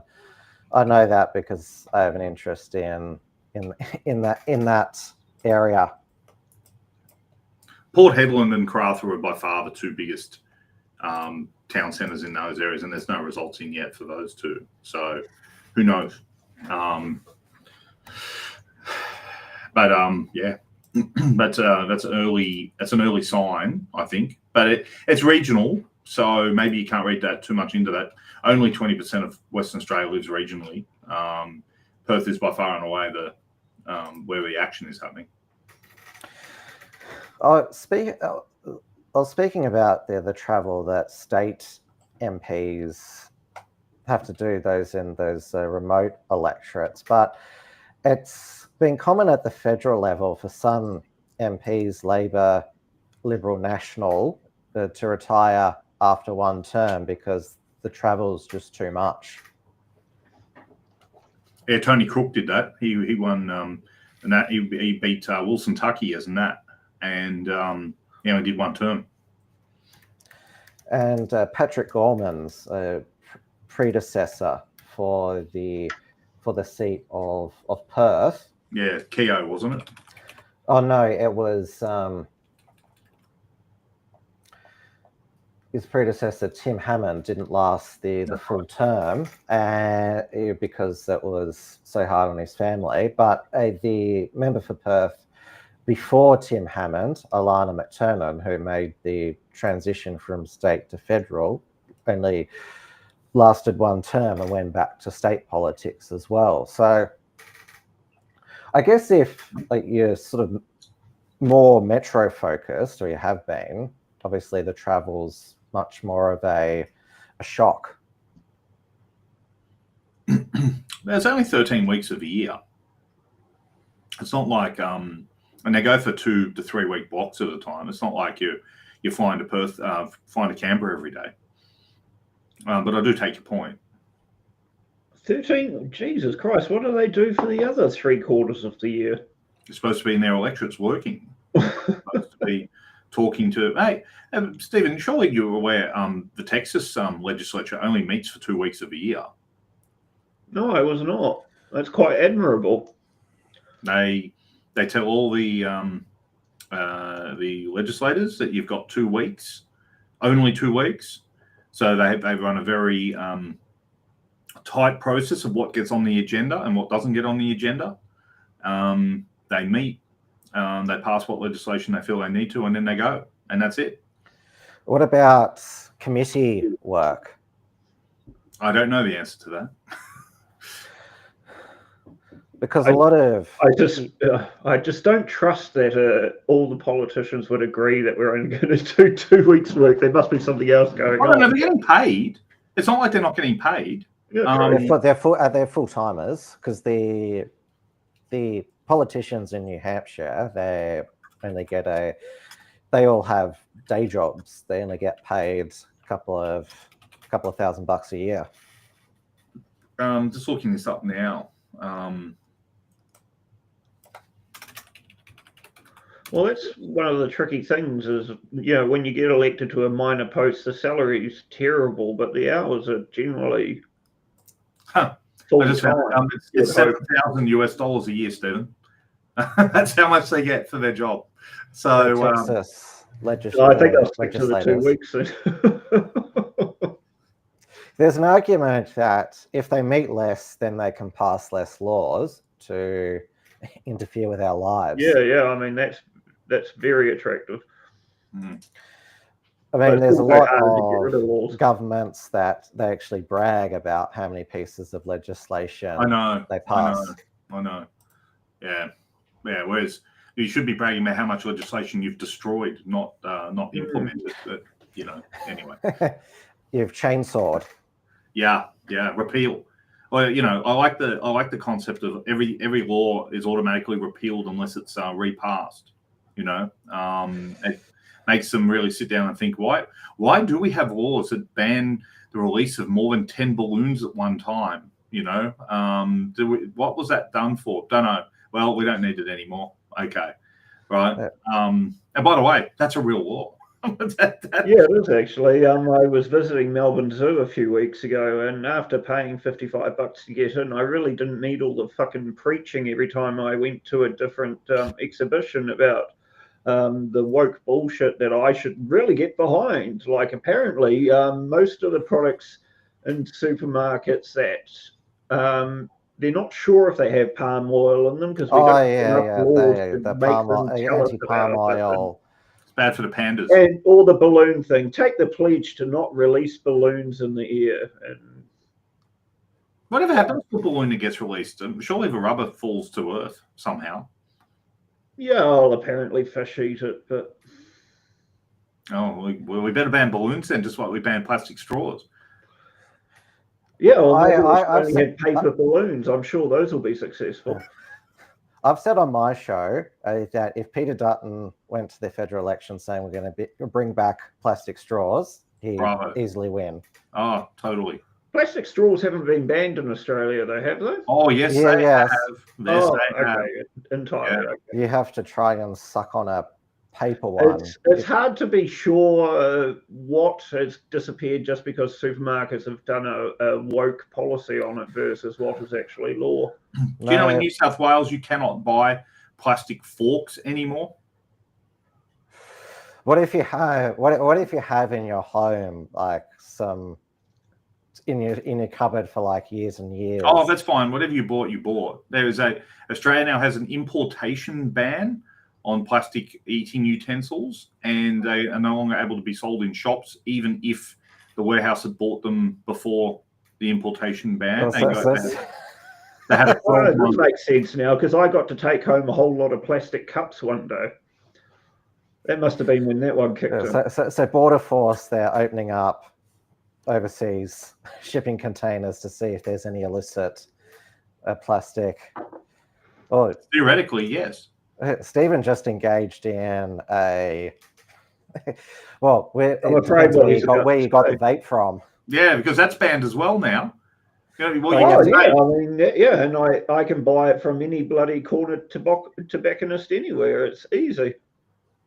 Well, my local the price has gone up, unfortunately. In Frankston, even though we had a attempted carjacking the other week at the local car wash, the Frankston Council, their focus on crime is kids' lemonade stands, threatening a $1,000 fine. That's the youth crime that they're focused on.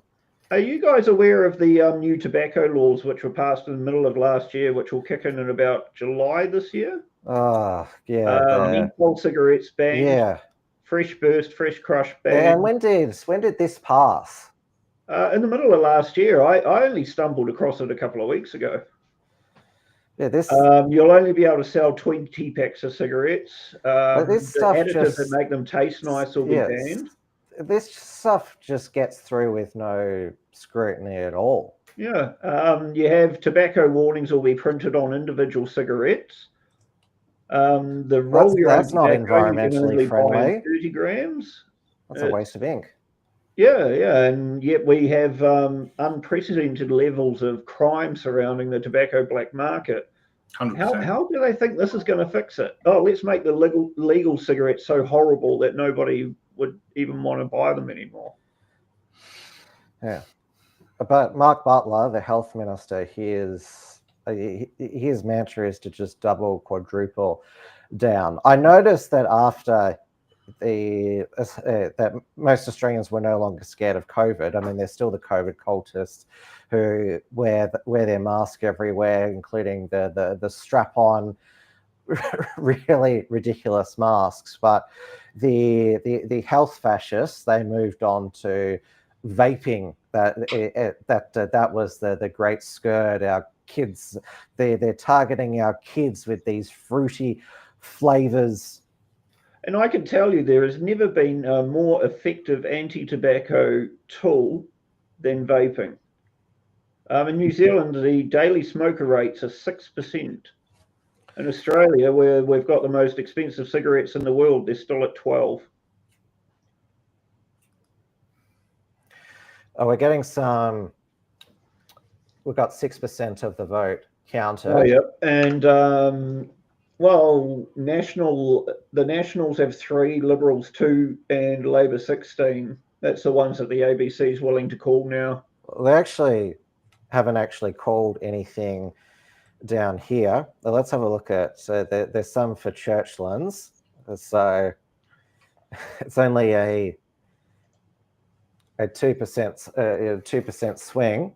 Yes, but that's enough to win it anyway.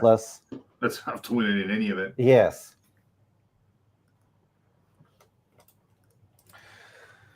So those aren't. By the way, those are inner city seats are the ones that swing least. You're not going to see 20% swings in Churchlands in either direction. The electorates all have theoretically equal amounts of voters, do they? Yeah. They're supposed to be redistributed every 4 to 8 years to ensure that there's a re-equation. Yeah. Basically. The only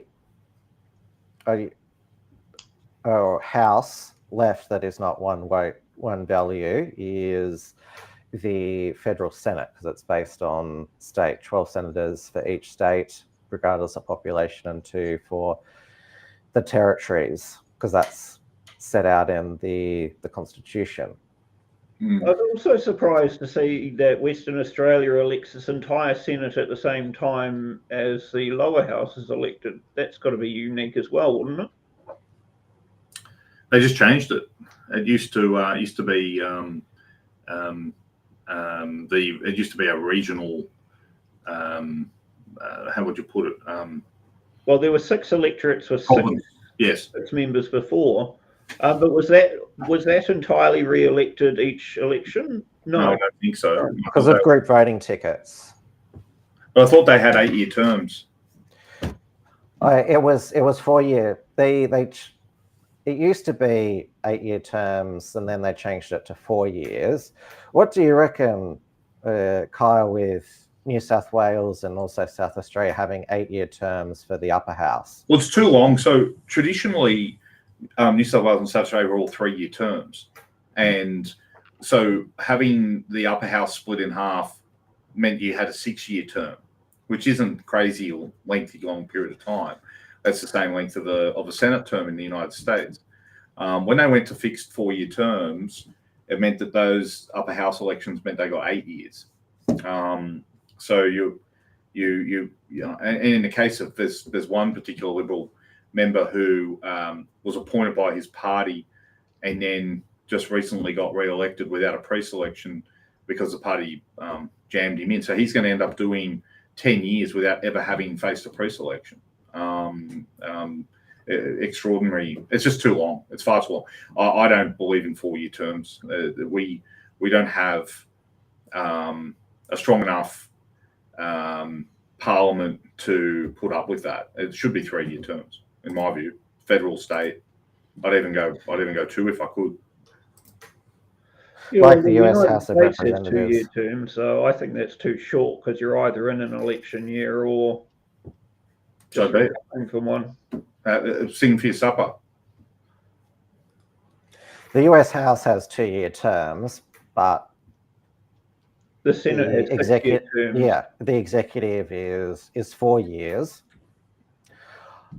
I would say that probably because 3 years seems too short, 4 years seems too long, 3.5, that sort of seems to be would be the hypothetical sweet spot, because a lot of at the state level, the voters, residents, they become quite disengaged, and that's why state governments feel that they can get away with a lot. Like, how come there's not pressure on Chris Minns to reopen Mount Warning, which has been banned for climbing because of cultural heritage? Like, there's just less accountability for like little things like that. Yeah, I mean, I guess it does seem sensible to have it set up in a way that ensures that your upper house is changing in a different way to the lower house. It means more accountability and less power for the government. Interestingly, in Argentina, they actually elect their lower house, 50% of their lower house every 2 years. So they have a 4-year term, but half of it's elected every 2 years. Which will be interesting this year, because in December it'll be the first one since Javier Milei was elected, and well, he's hoping that his Libertarian Party gets more than the 15% of the seats it currently has. So where are we? What are they at? It's still only 8% counted. Yeah. Why don't we have a look at the upper house? Good idea. Because there's more that's been counted. We're up to 0.04% now. Yeah, so...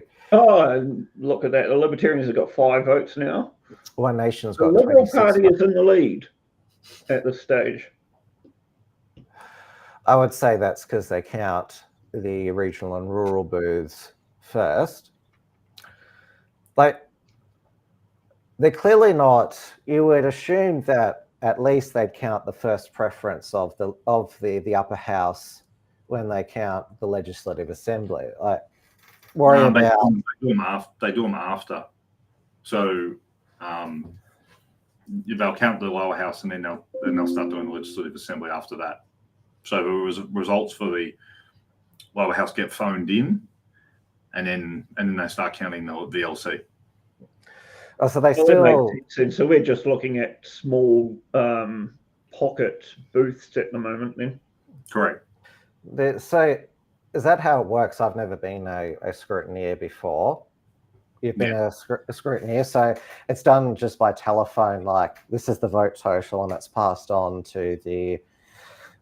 It might not be phoned in anymore, but however it's communicated.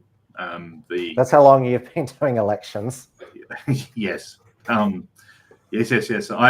Tim, my first election was 2001. I worked all day on the Newtown Community Church booth, and I knew that the Libs were going to win because in 98 they got 2% of the vote at Newtown Community Church, and in 2001 we got 4% of the vote.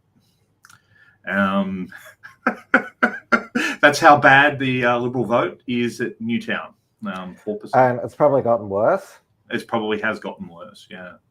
2002 was my first election, so it sounds like we've been both doing this for about the same amount of time. For me, on and off. Yeah. Yeah. Obviously, back then, they still had the National Tally Room in Canberra, which was done by the manual boards. So they put all the 150 electorates, they have the candidate's name, and they flip it around when they're going to update it. I think it was, when did they first get rid of it? It was in 2013. Because I can remember Rudd winning with everyone behind in the national tally room all jumping around and shouting. That was 2007, so it would have to be after that. Yeah, I think in 2010 they still had it, and then they got rid of it, I think, in 2013. Yeah. Doesn't serve any purpose anymore. It's a bit like, the stock exchange in the old days. Remember the people calling out and people would draw on the board? Yeah. It's all computerized these days. Oh, could you imagine how your hands would feel at the end of the day doing that shit, writing stuff up on chalkboards all day? Oh, it would have been chalkboards back in like the 60s and 70s. Then they got more advanced with actually having the letters, the printed letters. No, I grew up in a third world country, so it was still until the 90s that they had them on the New Zealand Stock Exchange. Yeah, New Zealand was always the bad dairy away from being a third world shithole. So, that's why it's called New Zealand, because it keeps the economy afloat. The Chinese buying all of the milk and the wine. Can I just take you to, there is a seat that's reporting quite a large count. It's Bateman. It's reporting about 30%. And this is rather interesting because it's only showing a 2.4% two-party preferred swing to the Libs. This is a city seat? This is Bateman is just south of the river. It's a traditionally Liberal seat. It was lost in the landslide of 2021. They would have expected this to come back. And that's not good. To only get 2.4% is a terrible. Now, it is only 30% counted, and I'd have to have a look at what booths it's recording. But that is a terrible result. Let's have a look, see if I can. So, for example, I'm looking at Applecross. Applecross is as wealthy, dyed-in-the-wool blue, rinsed Liberal as you can possibly get. And Labor has 534 first preference votes there, and the Lib has 526. That's terrible. I'm just looking at other Winthrop. There's only a couple of booths that have come in for the Liberals. Everything else is red. Which? What are you looking at there? So I've just gone into the. So that's showing you the result last time. Oh, looking at the map. Oh, I'm sorry. Yep, no, it is. Right, but you see there, the result last time was the Libs getting 52% in Applecross, and this time it looks like they've gone backwards in Applecross. So, I mean, that's abysmal. That's really abysmal. If that's how they're going to perform in Perth, then they'll be lucky to pick up 5 or 6 seats. So this is so far overall, the ABC's projecting 24 seats to Labor now, 3 Liberal, 3 National. The primary vote. So Labor is on 40.2%. This is with the. Does it say how much has been counted here? You do have a national running. That is true. She's getting 6 to 7% of the vote. So you would expect most of that to go back to the Lib, but still, nonetheless, they used to win that seat on first preferences.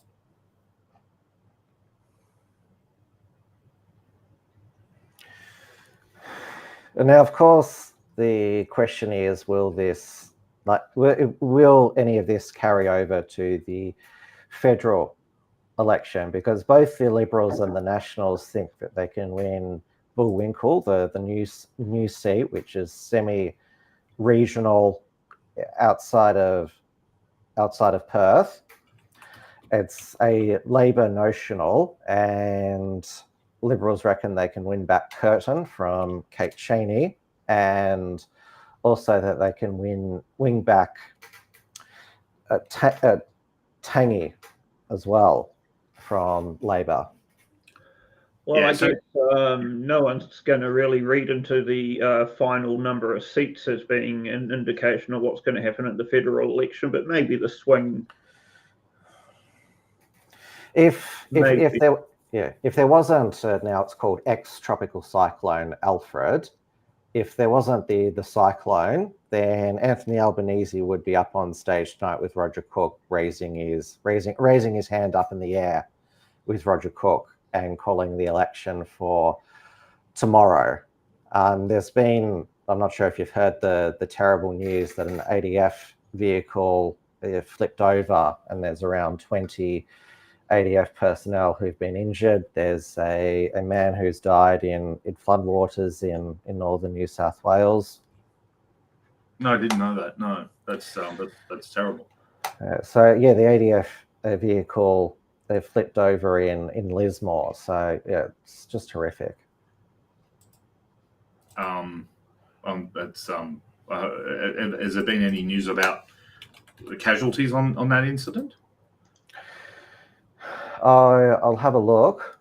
I'm just looking it up now. Dozens injured after defence vehicle crash in flood zone. Doesn't say. I don't. Yeah, about 36 30 36 Just quietly, by the way, total. Lismore has been flooded. This would be the third time in 3 years that Lismore has ended up being flooded.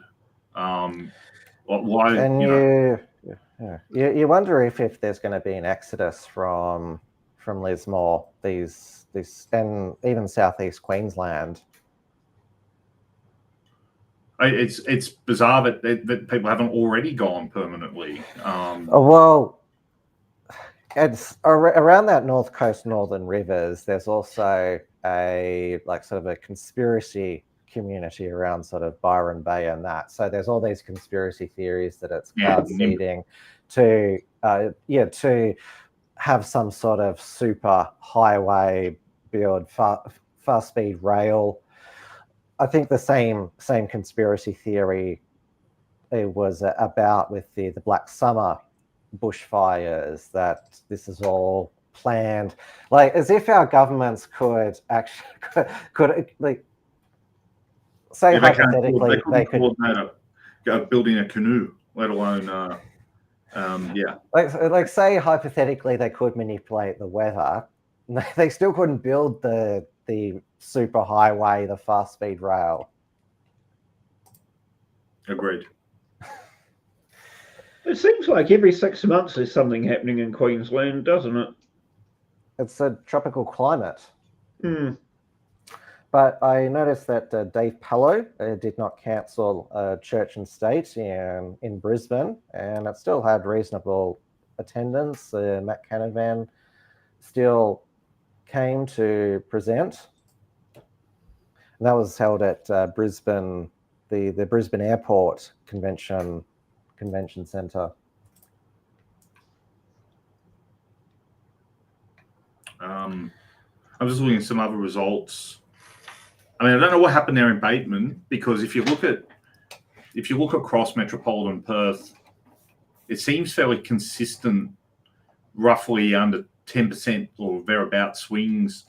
If I take you from just where there's significant counts, if you look at, and I'm saying anywhere 20% above.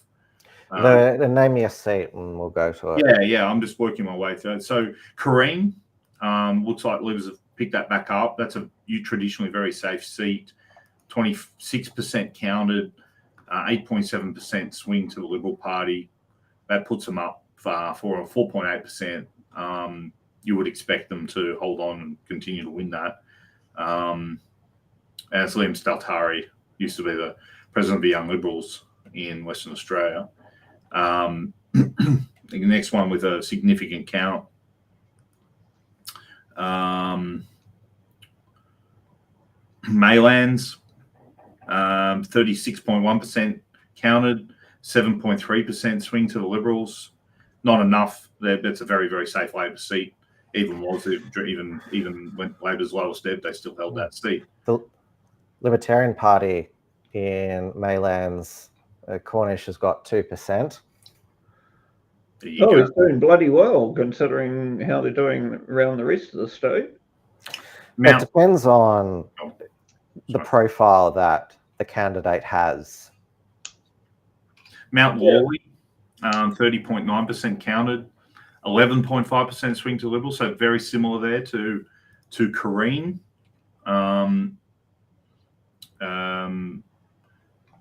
Perth, again, safe Labor seat, although the Libs did win that in 2012.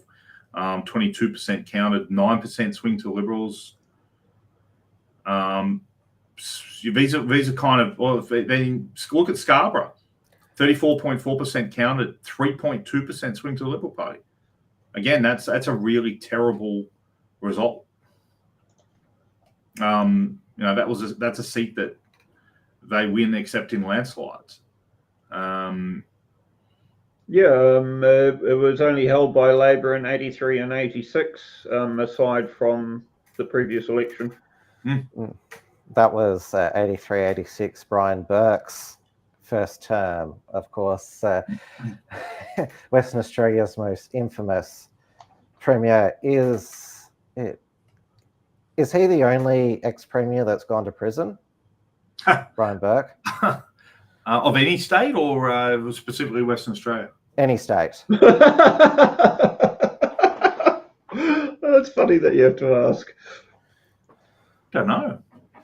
Yes, he What's the story? What happened? Corruption, basically. He was in the pocket of all the big businessmen. Officially, it was bribery, wasn't it? Officially, that he went to jail for. Or was it lying? Or was it lying to the Corruption Commission? Was it even as basic as that? Let's have a look here. According to Wikipedia, the Royal Commission discovered that he had falsely claimed $17,000 from a parliamentary travel account between 1984 and 1986. In July 1994, he was sentenced to 2 years in prison but released on parole after 7 months. He was stripped of his Order of Australia honour. Don't get me started on honours. March 1997, he was found guilty of stealing $122,000 in campaign donations to the Labor Party. Was sentenced to a further 3 years in jail, but served another 6 months before conviction was quashed on appeal. So there you go.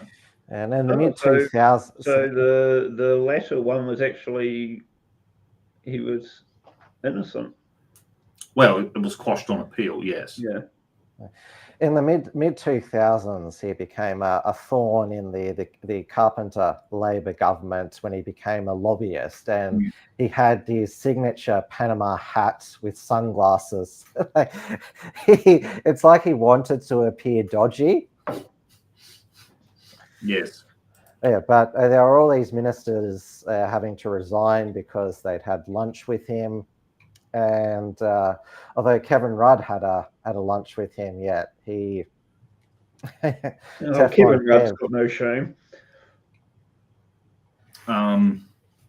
So I mean, point is that those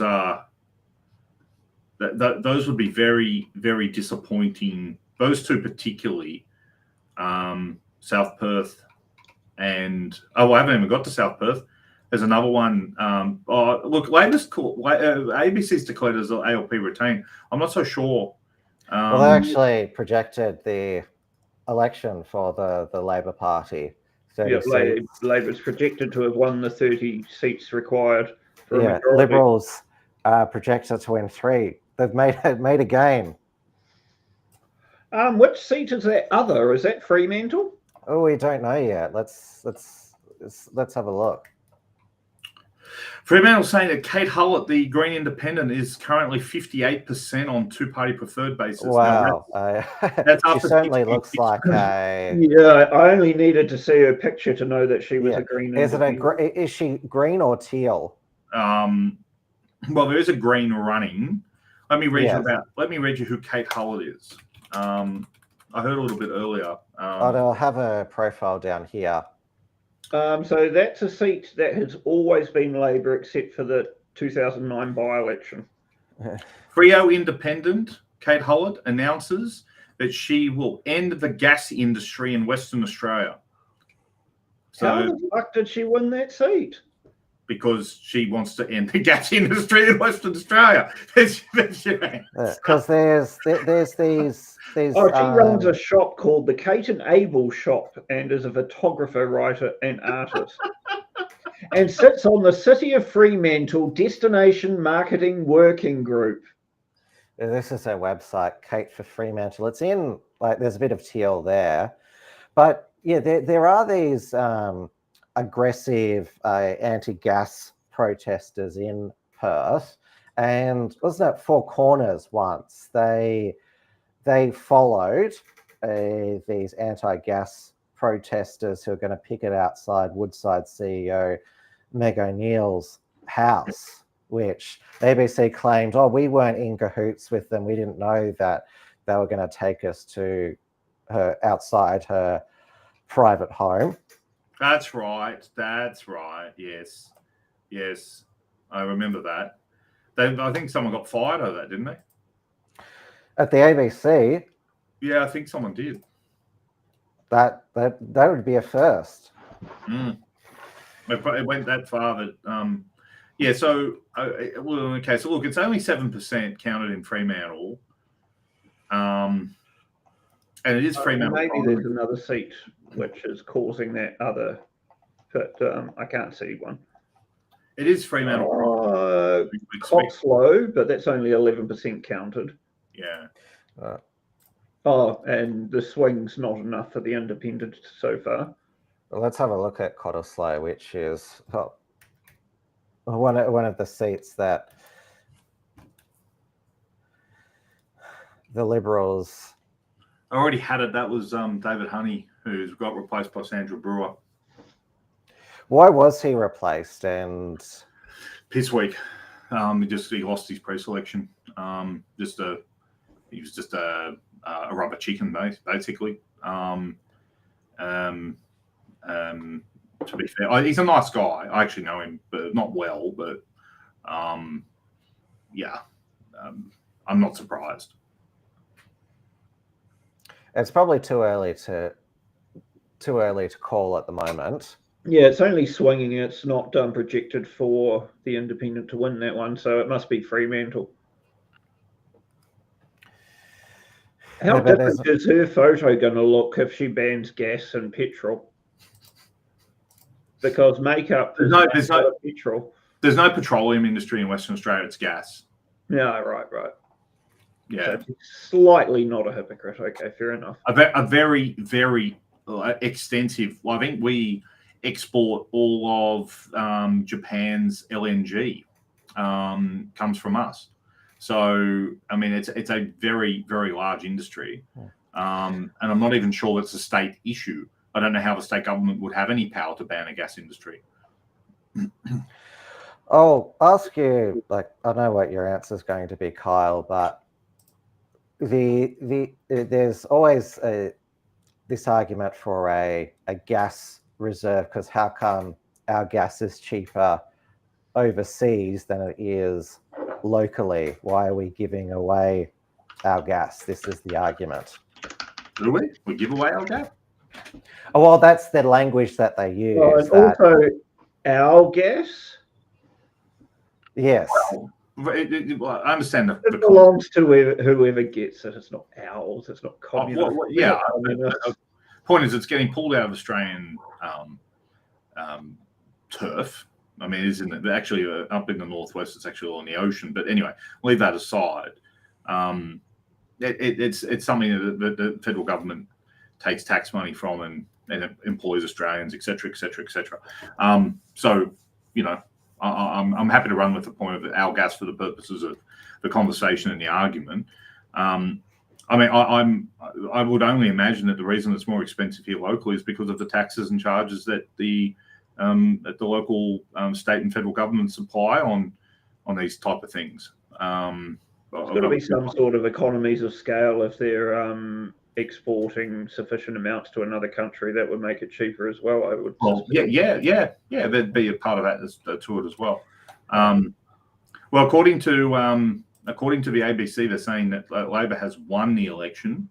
I mean, I don't think that was ever going to be in dispute. No, unless there was like the only sort of argument that could be made that there could be a surprise if there was enough WA voters who, well, I don't want to give Labor another landslide, so I'll make sure that there's a correction. But that clearly hasn't happened. But staying with gas, Tanya Plibersek, she has decided that she's going to and ah on Woodside's Northwest Shelf project, their gas project. Well, because she'd be against it, but doesn't want to screw up an election campaign. But I guess that feeds into the Liberals. Just how come they're not capitalising on this? Mm. And though Roger Cook, he's tried to be in Albanese's ear, he managed to convince Albo to shelve the Federal Environmental Protection Agency, which Tanya Plibersek had been negotiating with the Greens. So that's been, well, put on the back burner. That's been put on the shelf.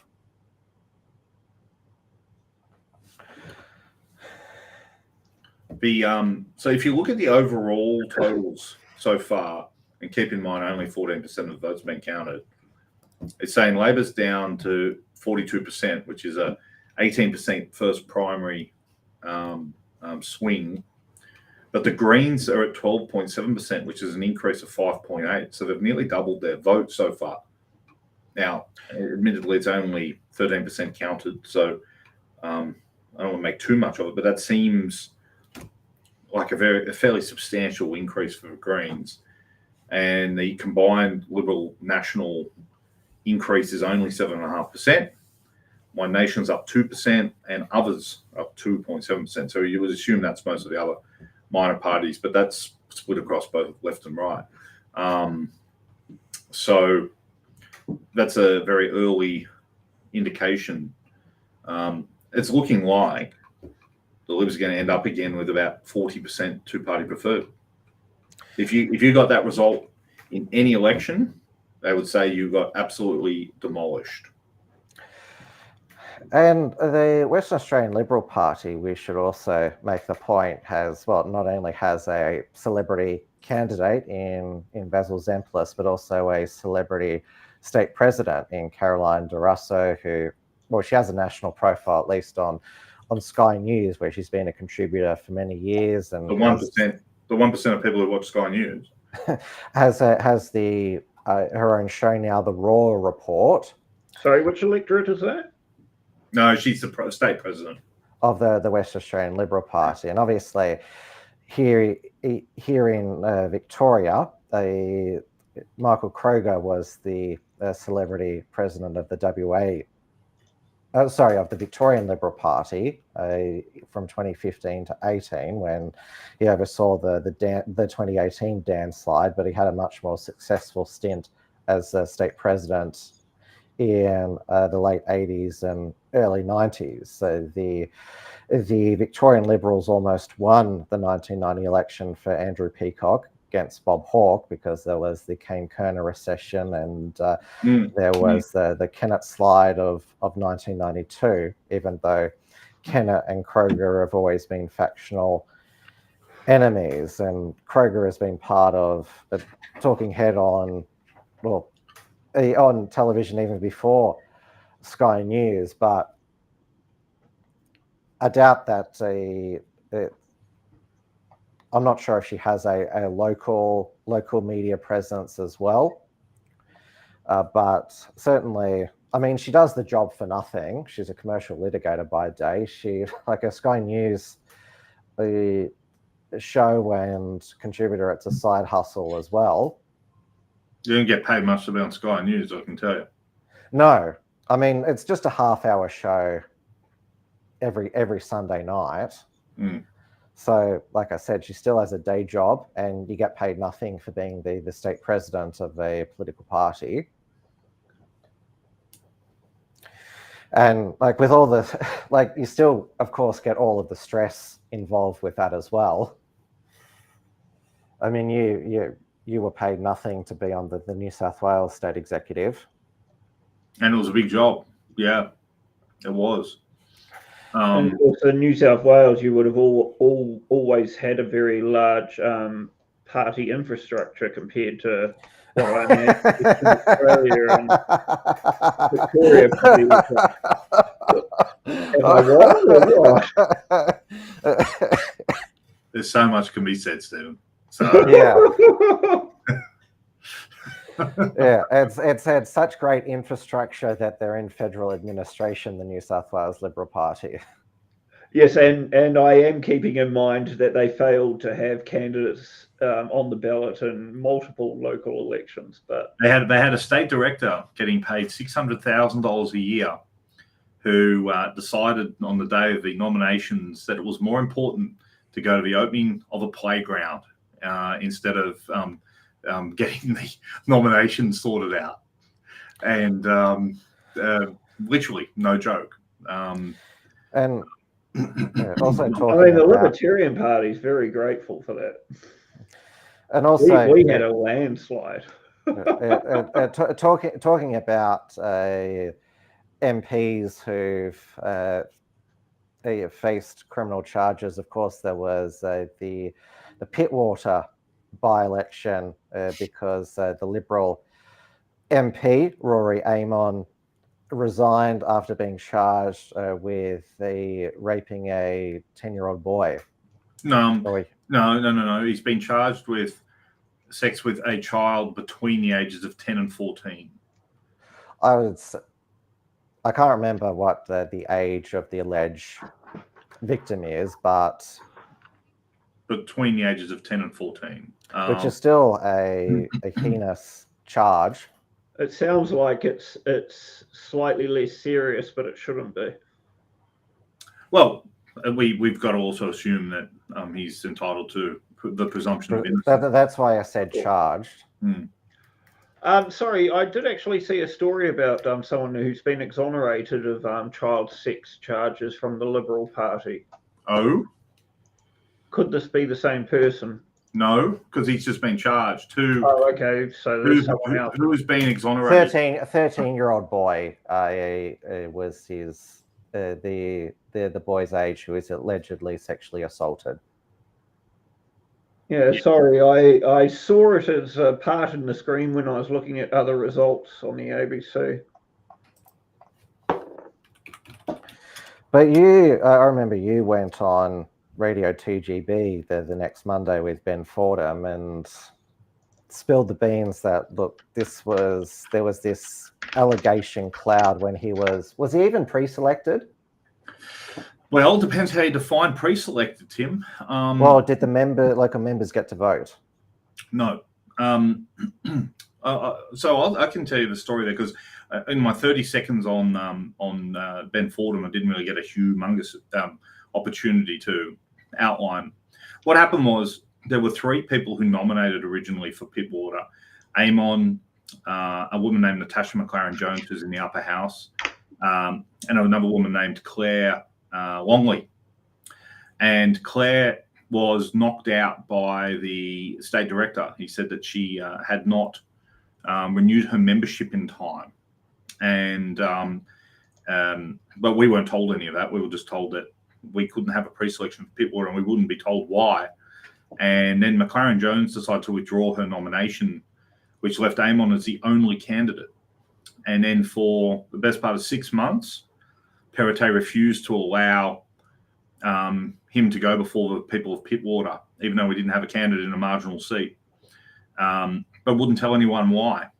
And I looked at it purely as a matter of process. I said, well, if we've got one nomination, he needs to go before the people. And eventually I got pulled into a meeting at the Premier's office and about 100 different things were discussed, but that was one of them.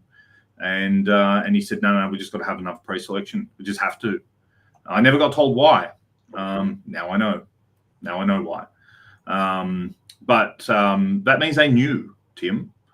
That means that they knew about the allegations and and chose it. Ultimately, he was endorsed. So, in hindsight, a lot of it makes sense. But from my perspective, was if he's the only candidate, why haven't we put him to the pre-selectors? That was never ever explained to me. I've just found the one which I was talking about before. So, former Western Australia Nationals MP James Haywood has won an appeal against a conviction for indecently dealing with a young girl. What state did you say he was from? Yeah, I remember this. The WA National. Oh, national. In the upper house. I don't remember him at all.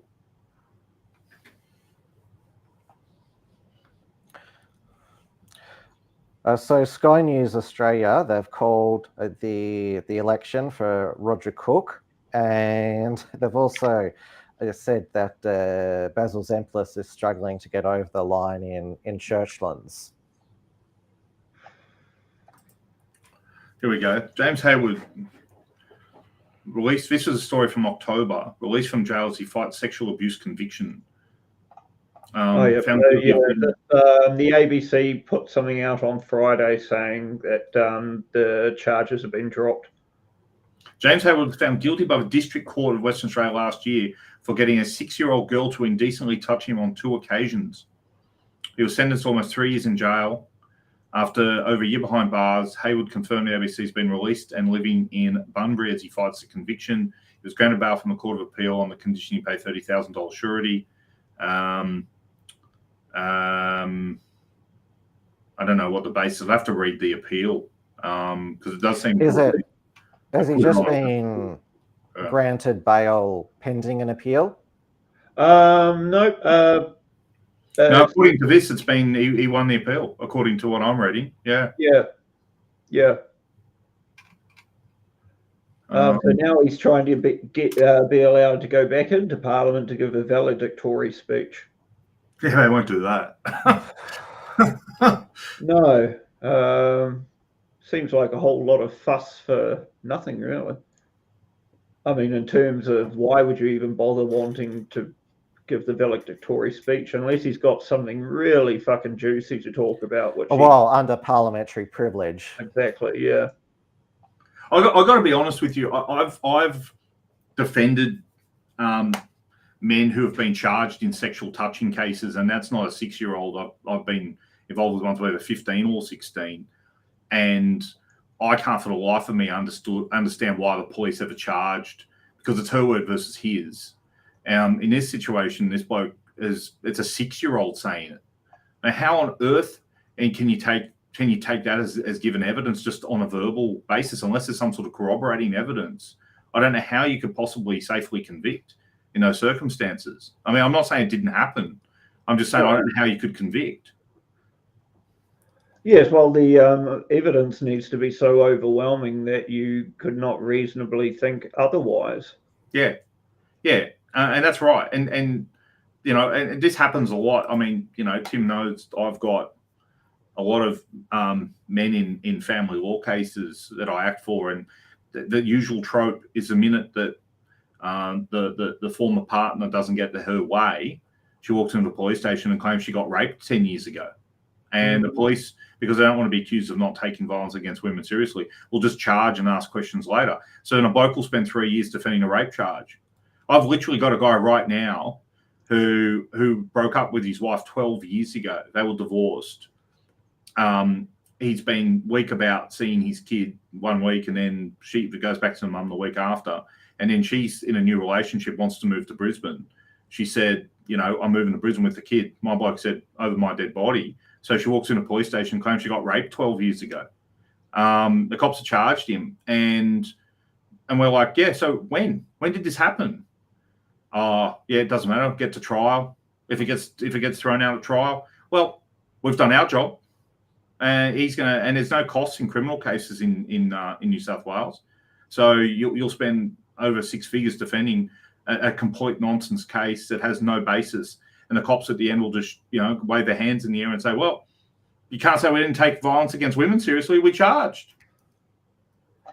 Yeah, I mean, even if you win those cases, you've still lost. I mean, that's years of your life. Oh, and the stain that permanently attaches to it, and yeah, you know, I mean, like it's in my view, it's outrageous. So I wouldn't be. I've got to say, it wouldn't shock me if a girl was put up to it. It wouldn't shock me. I'm not saying she is. I'm not saying the guy didn't do the wrong thing. I've got no idea. I don't know this guy from Barrow, so. But it happens too often for me to go, wow, I must form the view that he's automatically a degenerate. Mm. I think that's right. Oh, yeah, I think we shouldn't speculate further on this. Agreed.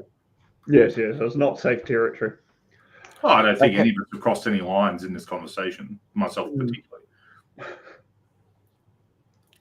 We've still only got 0.25% of the Legislative Council now, which the Liberal Party is still leading, 1660 to 1483. But was it a whole quarter counted? Yeah, a whole 0.25%.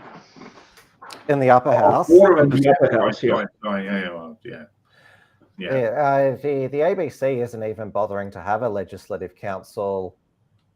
Yeah, just go straight to the official site. It just gives us the WA Electoral Commission by vote total. It doesn't actually give us a percentage. So the Libertarians, they only on 27 votes, so they're way behind One Nation, 129 votes. Legalised Cannabis, 69 votes. Australian Christians, 94. Animal Justice Party, 39. So the... yeah, if the Libertarians lose to the Animal Justice Party... Animal Justice always do reasonably well. They're not as good as of recent years as the Legalised Cannabis Party. They've got a substantial following. They've got 2 in the New South Wales upper house, haven't they? Animal Justice, yeah. And they've got 1 in Victoria, Georgie Purcell, who is in a odd couple relationship with Josh Burns, the federal Labor MP for McNamara. I'm just looking here at because we're getting a little bit further in these metropolitan counts. You know what really stands out is that in the seats that the Liberals need to win, they're getting almost no swing. And in all the others, they're getting these uniform 10, 15, 20% swings, which what that tells you is that Labor's gone, well, these are the key seats where we're going to target these. And it tends to suggest that Liberal campaigners failed because they're not getting the votes where they need them. I mean, there must be an enormous disparity in party infrastructure between Labor and Liberal. I know you laughed at me about New South Wales, but because there's no excuse. Shangri-La compared to Western Australia. But the thing is, there's no excuse in New South Wales for them being so, because they were in government for 3 terms and they only they only lost. It was only a really the loss in 2023 wasn't that much. They ended up on about 35, 36 seats. But obviously having assumption that it must have been, a reasonably well organized party, relatively speaking. But yeah, the WA Liberals, having only 2 MPs in the lower house, that means there's less staff and resources. They get less electoral funding.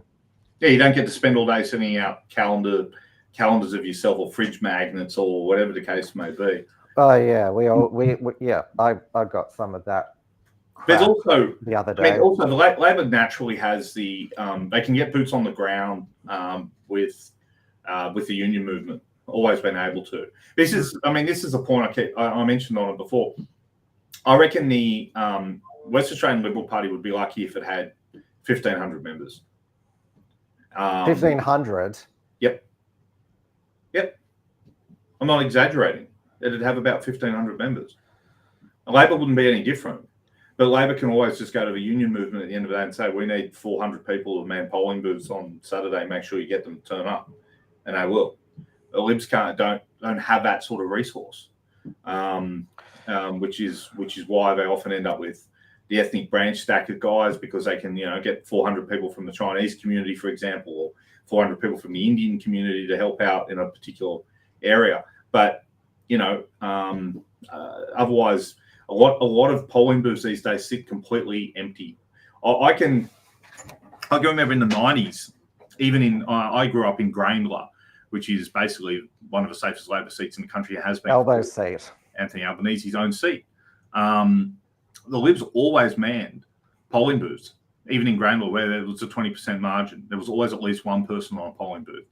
I reckon you will find at the next election that the Libs won't have a single solitary person on a single booth in Grainler. They won't even bother spending the time on it because they don't have the resources, they don't have the people anymore. And the same happens in the inverse. Labor don't send people to polling booths in, say, Mitchell, which is, I think, close to the safest Liberal seat in Sydney. They don't bother. There's no point. They're not going to pull in favours from the union movement to assist them on those. This is what the hollowing out of political parties has done. They don't have dogs' bodies anymore. Apparently, there's been reports that some polling booths in this election ran out of ballot papers and voters turned away. So, which is, terrible planning. And like I said, the same thing happened at the Victorian state election. I mean, considering voting is compulsory in this country, I mean, that's just makes it even worse. You're always going to get logistical bugger ups. You just, they actually increased the fine for this election if you don't vote as well. That's up to $70 now, whereas it was previously $20. No vote without reasonable excuse.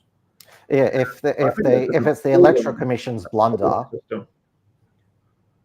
And it also just really brings down the quality of the electoral process as well. I mean, as far as I'm concerned, if you don't want to vote, well, then don't. If you're not interested, then don't take an interest. I don't give a shit. You're allowed to put you're a blank ballot, Stephen.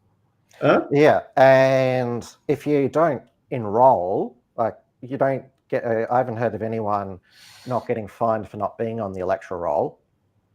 In New Zealand, you have to be on the electoral roll, but they've never issued a fine, and they use that to call people. But it's not compulsory in New Zealand anyway. No, being on the electoral roll is. No, I mean voting. No, it's not. But they use that to call you up for jury service. Though I got excused for life because I wrote them a letter explaining why I wouldn't do it and what the consequences would be if I did, including I would not return a guilty verdict against a methamphetamine manufacturer. And so they just said, okay, you're excused from this call up and all future call ups. I might have to go through that nonsense again when I get my Australian citizenship. I think I'll do that. Well, yeah, I think the government doesn't fuck around in Australia. Well, I think the one thing we can definitely conclude so far is Labor's definitely won the election. I think it's probably a little too early to say that what the exact outcome is going to be.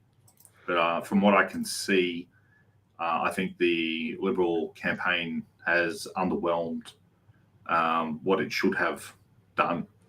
And that will only enhance Basil Zemplis's argument that as soon as he gets into Parliament, he'll be arguing that he should be the rifle. If he hasn't really had this huge swing in the seat that he's contesting, that's a bit of an embarrassment to him, yes. I mean, as I mentioned before, Libby Metham, she's definitely not the most charismatic politician. She's only got the position because she was one of two MPs there. I mentioned before the fact that she read off notes at campaign launch. That doesn't inspire confidence. I mean, sure, she's doing the best. She's competent enough, but should have had a teleprompter. Even the ACT Party had teleprompters in its darkest days. I'm just reading about her. She grew up at Kalgoorlie and Geraldton, moving to Perth to study broadcasting at Whopper. She worked as a news producer, so she's just a media hack. Though, given the many thousands of people who do media studies at university versus the fraction that actually achieve anything with that qualification, maybe that gives her a little bit of benefit of the doubt. Scarborough is being projected easy ALP retain. That's the one we were talking about before, Scarborough, yeah. I mean, yeah. Well, yeah. I'm sure she's a lovely person.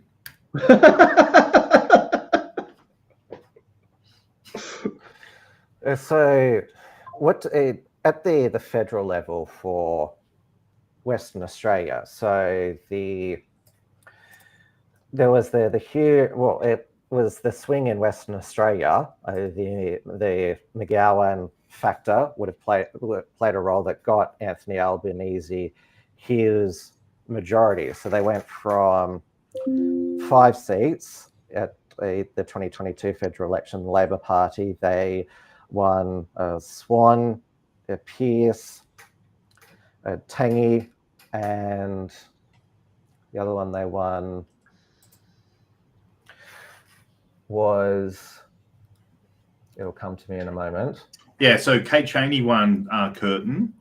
They lost Tangi, they lost Pearce. Hasluck, that was the other one. Which one, sorry? Labor won. Which seat did you say? Hasluck. Oh, Hasluck, yeah. That was... They gave them... That was the Aboriginal guy. Who's resigned from the party because the WA Liberals didn't support the Voice. Libby Metham, she and Rocco explained this to me during our discussion. She supported the Voice, but then didn't when it was clear that the West Australians were turning against it. Do you want to know what is the dumbest thing? We have a state leader, Liberal leader here in New South Wales called Mark Speakman. Mark Speakman decided to get on board the campaign for the Voice, in favour of the Voice, about 3 weeks out. So, there were people who got on early because they thought it was cool to get in behind it early, and, and the polling looked really good early for the Voice, and they wanted to be seen to be, blah, blah, blah. Fair enough, right? They were wrong, but I can understand. This guy got on board when it was going down, and everyone knew it was going down. What's his state seat? He's in Cronulla. So that voted no, that area. Definitely voted no, yeah. That just shows you how useless this bloke is. He's got no idea. Absolutely none. He's quite old, isn't he? Mark would be mid to late 50s. No, he's in but it seems that he's a seat filler, seat warmer. He was the Attorney General. That's what he always wanted to do. He was a senior counsel by profession. I think he's got tickets on himself. You're right. I think there's a lot of people who sat back and said, let him be the sacrificial lamb for 4 years and do a terrible job. And then we'll just take over afterwards. I think that's probably part of it. But still, I mean, how could you be that useless? You might as well go and do what that South Australian guy did and get a cocaine addiction. At least it'd be more interesting. Yeah, well, at least you'd be creating jobs. Oh, well, yeah. Like that other former state Liberal leader whose son became a heroin kingpin. I don't know if you guys saw that story, but anyway. I did. It rings a bell. I can't remember the politician, though. Kerry Chikarovsky. She was not involved in the drug trade at all. Unfortunately, her son had a name on the dark web. I think he called himself Mr. Coke or something. I think he had a name, something along those lines. Bought himself a $20 million house. And the ATO became very interested in him because it's like, how does this guy manage to do all this? And so the police looked into him and found out that he had a post post a drug profile effectively. So they got him on camera, basically going down to the mailbox and putting parcels of cocaine and heroin in the mail. Yeah, to some people that's a scandal. I just see an entrepreneur. But he wasn't very smart about it, was he? Very sad. It would have been very, very embarrassing to her and her family. No, I'm sure, yes. So anyway, there we go. Mate, can I drop off? I've got a few things to get done. I think this election is pretty much done and dusted. Yep. We're probably going to call it a night at midnight over here on the East Coast. We don't, since it is the election is over. I don't know if that means that Libby Metham will concede early and Roger Cook will make a victory speech. If it's not too long away, me and Stephen might hang around for that. But thank you for your expertise again tonight, Kyle. And thank you, Kyle. Very interesting. Of course, you're invited, it goes without saying, for our federal election coverage whatever date Anthony Albanese chooses it. So it's going to be either May 3, May 10, or May 17. Should be fun. I'd love to join you guys again, as always. Yeah, and but that will probably be a much longer night, I think. Yes, well, because we have to wait for the results in WA 3 hours after. Well, by that stage it'll be 2 hours, but yes. Oh, well, it'll be a lot closer than this. That's for sure. I would have thought so. But you never know. You never know. Like, this far out in 2001, I remember Howard was cruising to a landslide defeat, and then September 11 happened. So you never know. It'll be like, obviously it's like a tragedy, the cyclone, but there will be a political aftermath. I mean, Albanese, I think he's been waiting his entire term to be the disaster action man prime minister, because he always said ScoMo went missing during the fires and also the floods. Don't hold a hose, mate. Oh yeah, that was. I couldn't agree more. Why the fuck would you put him holding a hose? Well, Tony Abbott held a hose and went into burning buildings. He is right. He doesn't hold a hose, but it's the look of going on holidays to Hawaii whilst and not telling anyone. And not telling anyone, yeah. I mean, I don't know if you noticed, Howard always went on holidays to Port Stephens, right? It's a middle class. It's not overseas. It's not expensive. It's a couple of hours drive up the road. And as soon as he was no longer prime minister, he went on overseas holidays. The optics of going on a holiday to Hawaii whilst you're prime minister is bad enough to begin with, and then going in the middle of a bushfire, it just looks like you don't care. Yeah. Right? God forbid anybody has a holiday and doesn't get called back into work because something went wrong. But But if you're Prime Minister of Australia, you should never be a holiday in overseas anyway. The optics are terrible. Yeah. And especially during the bushfire season. Yeah, absolutely. It was just really dumb. But Scott was known for doing some very stupid things. He thought he was a genius because he won the miracle election when it was just short and threw it all away. Yeah. And then wasted 3 years focusing on screwing the country with COVID. Oh, and also banning plastic. Mate, there's about 100 things we could go through. That's an entire another show, Tim, for another day. Well, since we were talking about the awful paper straws before. All right, guys, I better roll. Good to see you all again, and have a good night. Thanks, Kyle. Thank you. You as well. See ya. Bye. All right, so let's have a quick refresh on the current results. So we're up to 0.56% of the Legislative Council. Oh, you want to go to there first? You can also, I think, share your screen, Stephen. It works the same as StreamYard.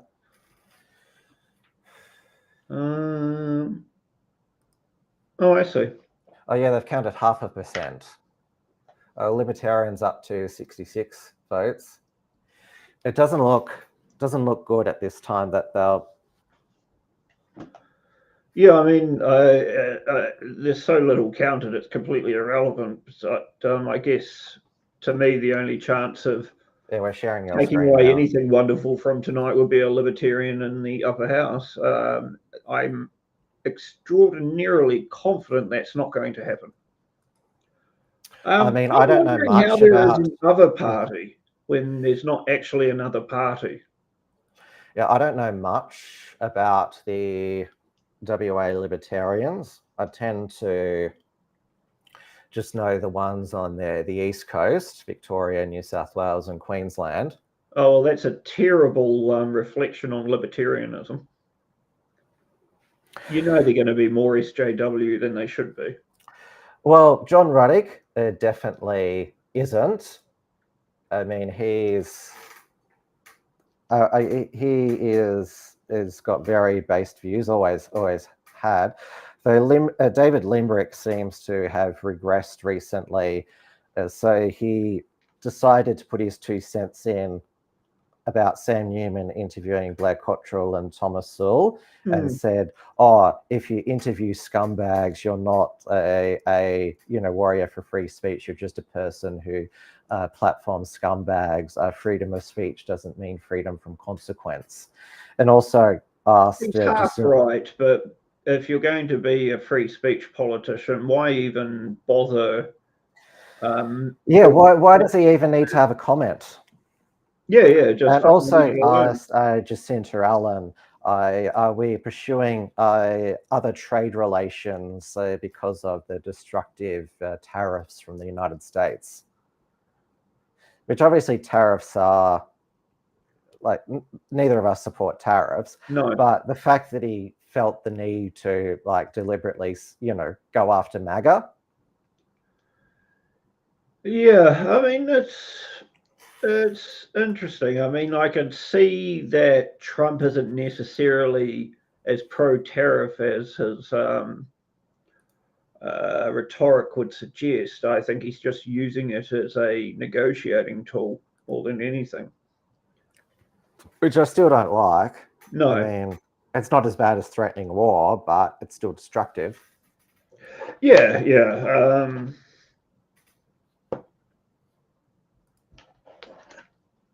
Yeah, surprisingly, it's slightly tricky for me because I can see why he's doing it, but I'm still completely anti-tariffs. But yeah.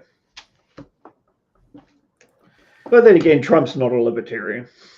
No, but has the most libertarian tendencies. I mean, he promised the Libertarian National Convention he'd pardon Ross Albright, and he did. Promises made, promises kept. He's allowed Elon Musk to go apeshit, slashing jobs throughout the. Still not enough. No. Okay, let's go back to the lower house. Where we're going to go. Oh, so other is no longer projected to win. So that must be Fremantle.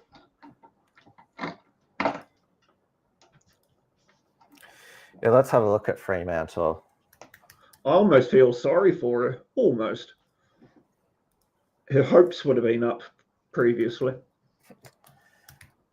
Oh, so she's still ahead. She's ahead, but it's not called for her. So the ABC projection, if it hasn't called a seat, it says they're ahead, or it's likely. Okay, but so she's still on 34% of the primary vote versus 30% for the Labor Party. It's hard to know where the other preferences would go, actually, when you consider that the next two candidates are Labour and the Greens, followed by terrible 11% for the Liberal Party. Sky News, they've sent out an alert to me that the swings against WA Labor in suburban seats offer significant hope to opposition leader Peter Dutton ahead of the federal election. If you look at the current seat totals, I mean, Sky News is like, it's obviously biased. Of course, yeah, I know what their biases are, and good for them. I'd never thought that media should be unbiased. Yeah, as Kyle said, like, not many people actually watch Sky News when I was talking about Caroline De Rosso, the West Australian Liberal president's media profile. Yeah, I mean, when I look at Australian news, the first thing I check is Sky News, but there's my biases as well. Although these days they mention Israel, Jews every hour. Yeah, it does get a bit boring, and I'm so pro-Israel. How pro-Israel are you? More than you, I imagine. Well, do you the Libertarian Party of New South Wales copped backlash from the Australian Jewish Association and its President David Adler for saying that Australia shouldn't fund any of Israel's war operations, but also said that Australia shouldn't give any money for Gaza's reconstruction.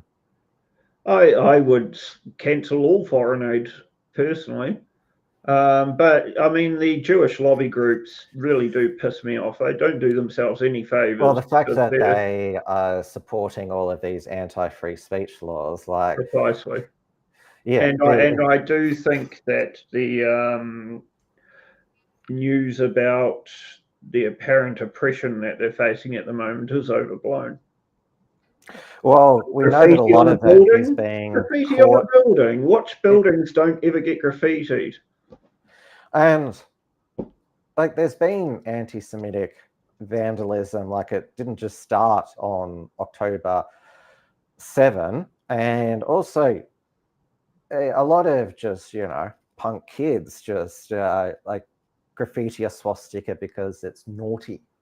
Yeah, well, yeah, exactly. They know that they're definitely going to piss some people off this way. So I don't think that there's some sudden upswing in anti-Semitism, which now requires all these new laws to deal with. Apparently we're the worst in the world, Australia.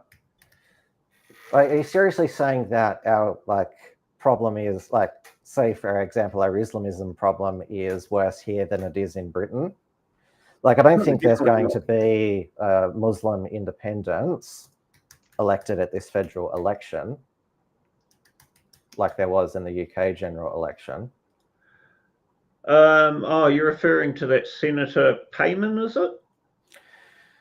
Oh, well, she was elected as a Labor Party, but what is it? Her party's Australian Voices, but there's these independent candidates by the Muslim vote and Muslim votes matter. So yes,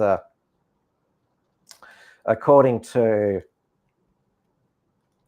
this was published in the News Corp that Australia's anti-Semitism shame called out on the world stage. So yeah, it's just extraordinary that it's anyone could even make these allegations at Australia. Yeah, so the Executive Council of Australian Jury President Daniel Agon, he claimed this at the Anti-Defamation League's Never Again Is Now summit with panel counterparts with South Africa, the UK and Canada.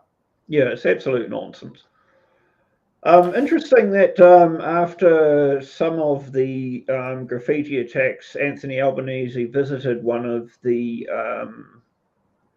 I forget what they call their churches, but one of the churches. Synagogue. Yeah, and he was announcing that they would ban protest around religious buildings. And he was jeered at by Jews at that building. Because it wasn't good enough. Yeah, so well, they've essentially protested outside their own religious building. So he wants to ban that to deal with anti-Semitism. It's ridiculous. But I mean, that's a separate issue from Israel anyway.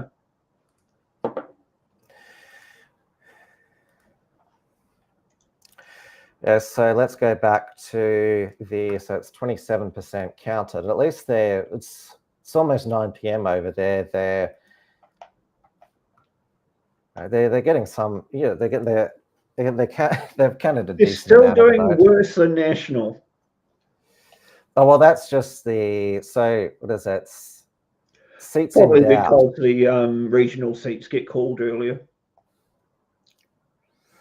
Yeah, so let's have a look at the party totals. So Labor primary vote 41.8%, the Liberals 27.8%. I think it's the swing that matters, and the Liberals' swing is only marginally above the Greens.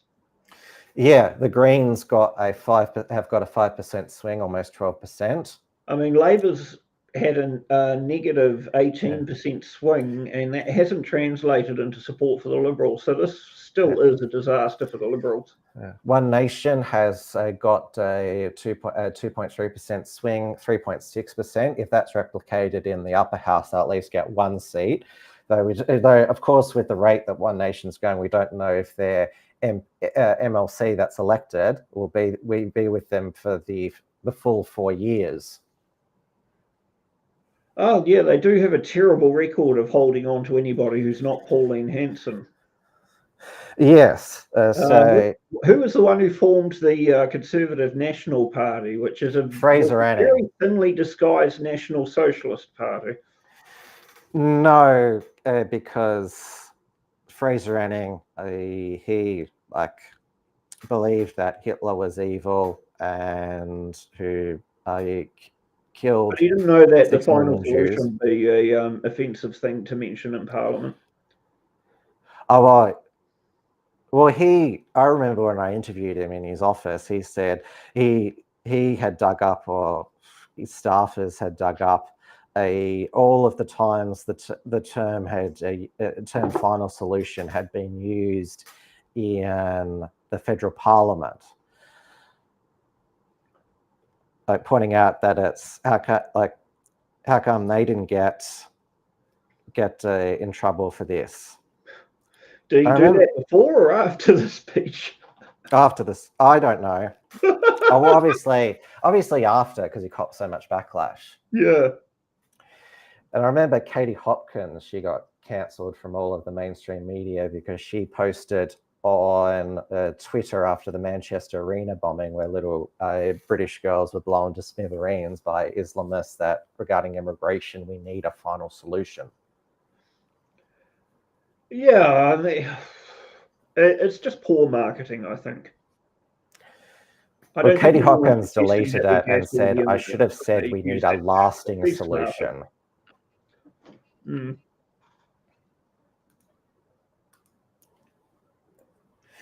So, assuming One Nation gets someone into the... Sorry, excuse me for just a moment. Do you want to see who we would have in the Legislative Council if One Nation gets in? Sure, let's look up.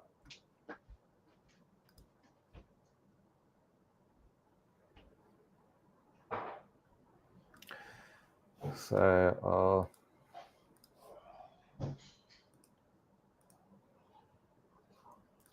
Legislative Council candidates are going down to One Nation. Rod Catties is his name.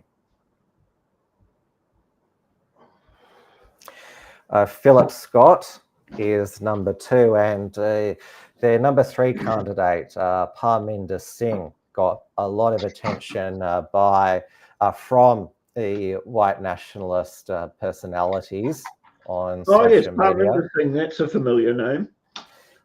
Rod Catties, do you know anything about him? I don't. And Constantine Oracle is number 4. That sounds like it could be the Greek version of the name. Yeah, I was thinking the same, something around the Baltics. So Legalised Cannabis Party, Brian Walker is their lead candidate. Okay, And so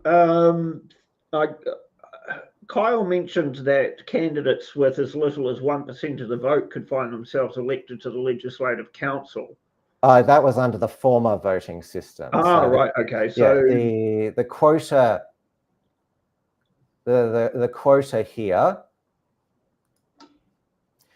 it will be. It'll say here 2.63%. Okay. So, but obviously, because there's no group voting tickets where the parties can direct preferences,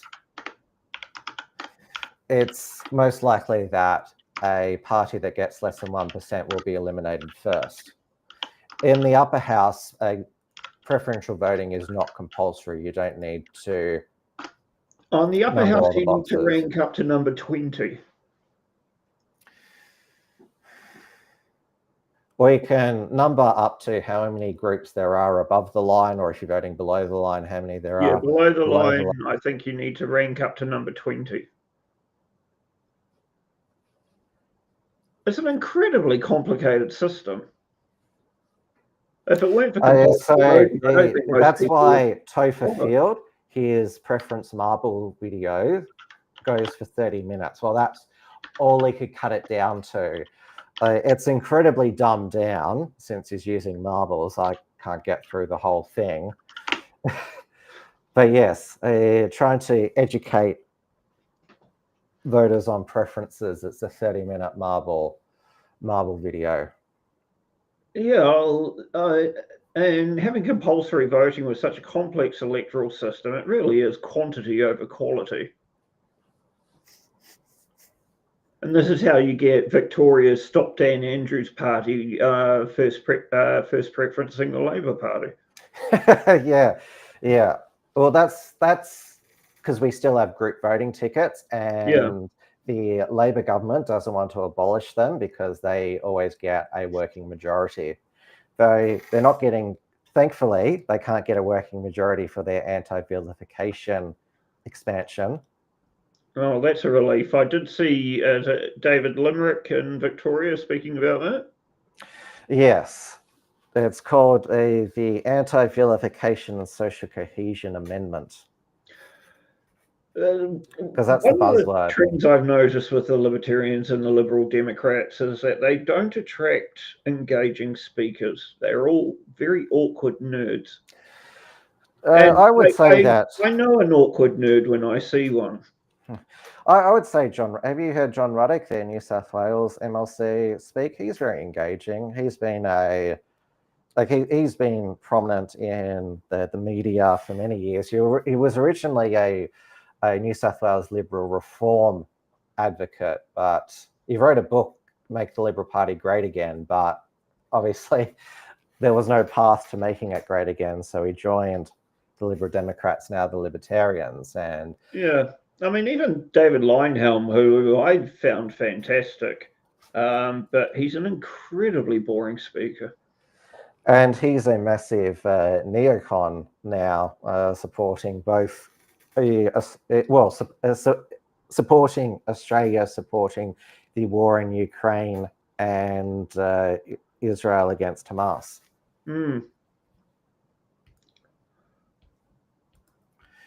So if we're going off the about 2% quota you mentioned, so based on the current number of votes for the Legislative Council, which is just under 16,000, 318 votes will get you a seat in the council. So that's Australian Christians will get one. Legalised Cannabis will get one. One Nation will get one.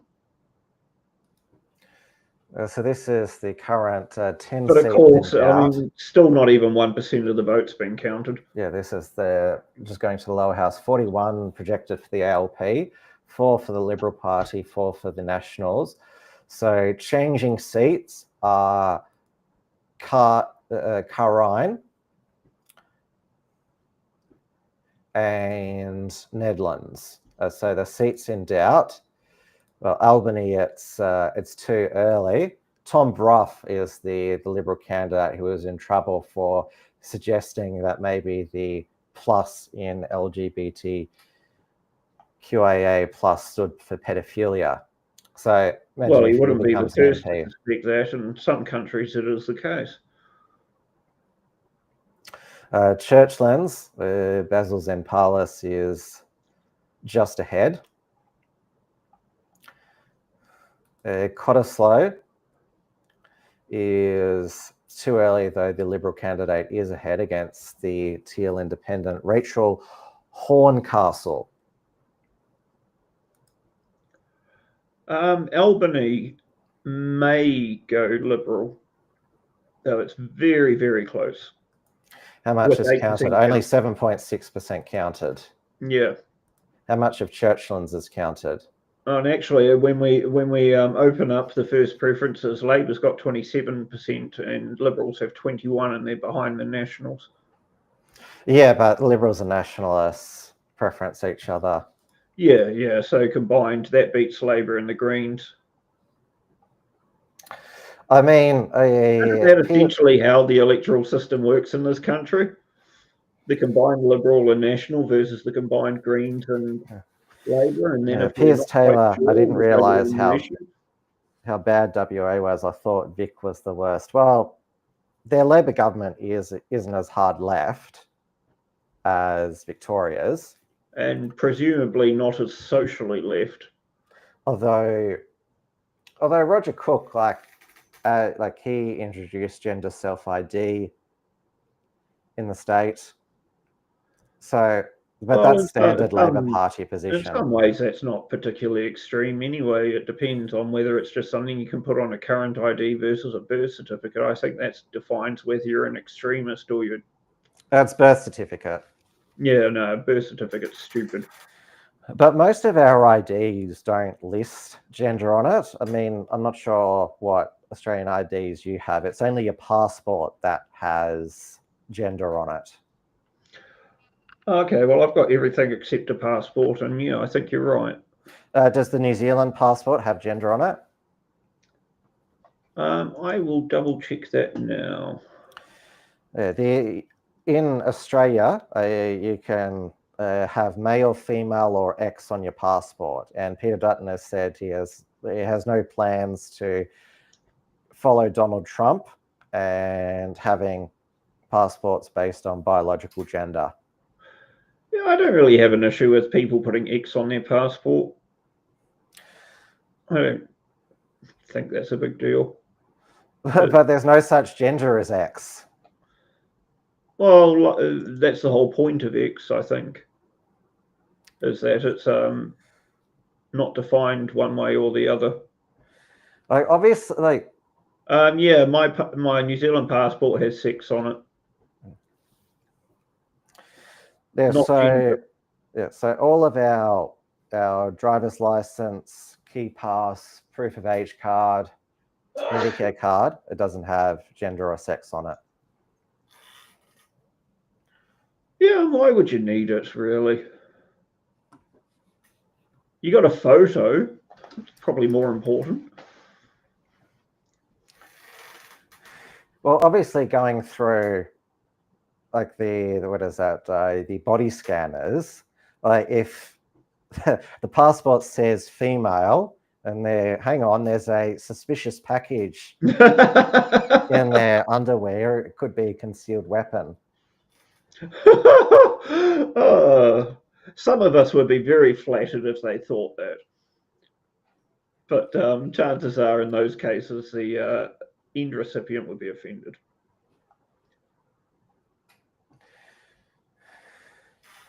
So the main question now in the aftermath of Western Australian politics is Libby Mattam going to be the leader? I'd say probably not. Is Basil Zempliss going to be the leader? Vass.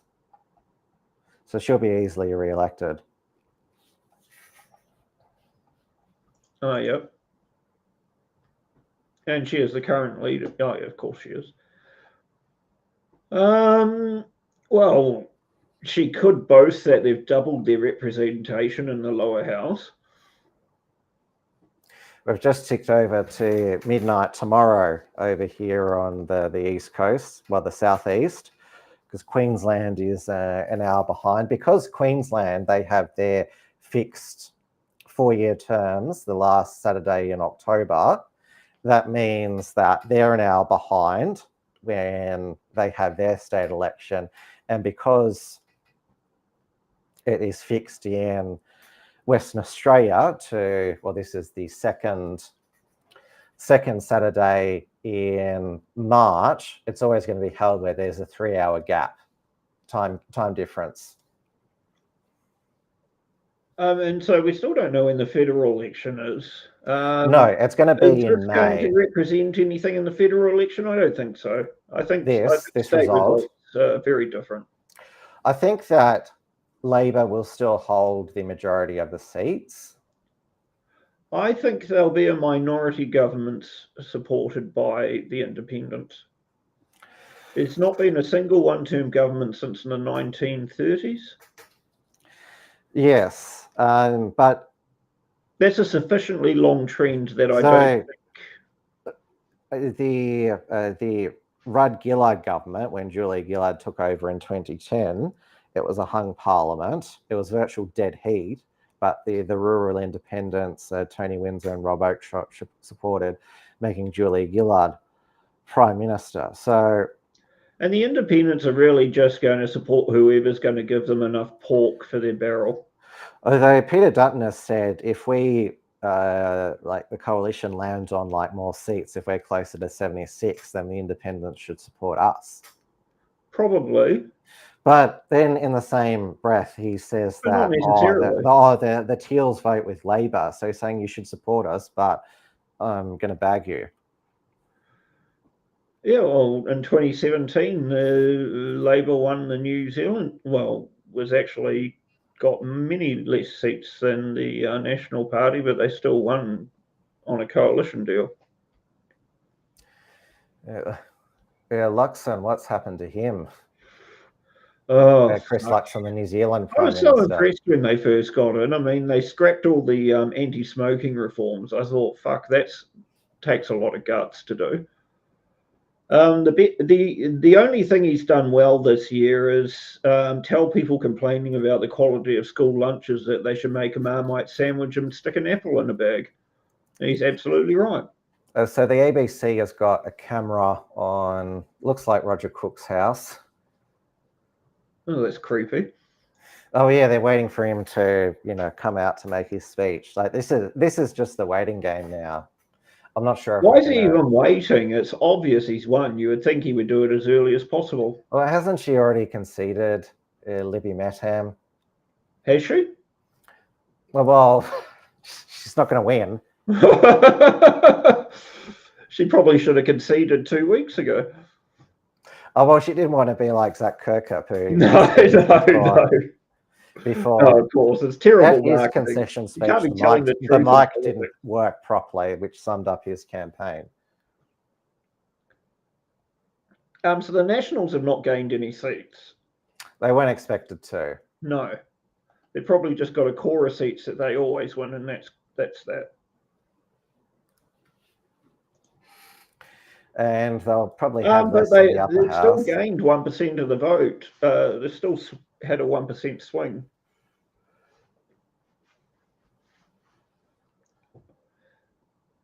So if you look at it proportionally, the National Party has had a 25% growth in support, and the Liberals, 7 out of 28?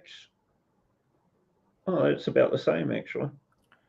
Well, a fifth seat has been called for the Liberals.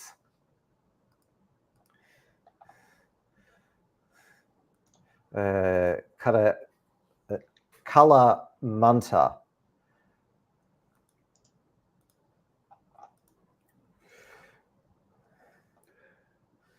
So this seat is in the Darling Range, east of Perth. Okay, so let's look at all right. So the Labor's still winning on the primary vote. Oh yes, but it's the Nationals. Oh well, yeah. Look at that swing. Oh well, yeah. Look at that swing.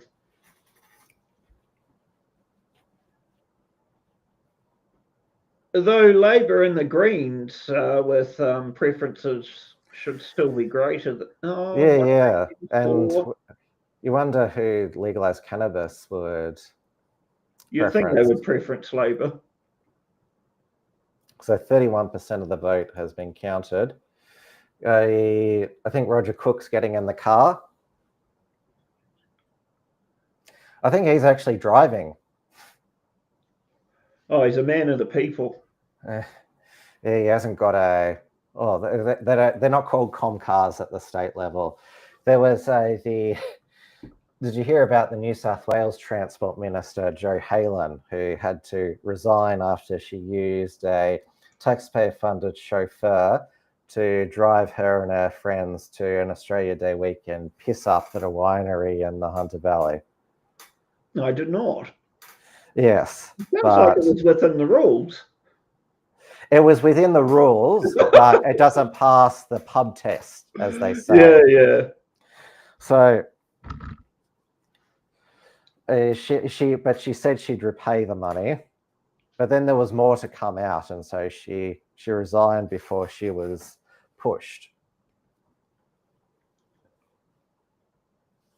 Piers Taylor, I don't understand the Marmite versus Vegemite debate. They both taste equally horrible to me. I prefer Cheesy Bite, the one mixed with cheese, as the name suggests. There's a certain supermarket chain that does Vegemite scrolls. Those are tolerable. Oh, yeah, they're good. Cheesy Mite scrolls, they're called. Yeah, but I guess, less. And I think Baker's Delight do them as well. Sorry? Baker's Delight do them as well. Oh, yeah.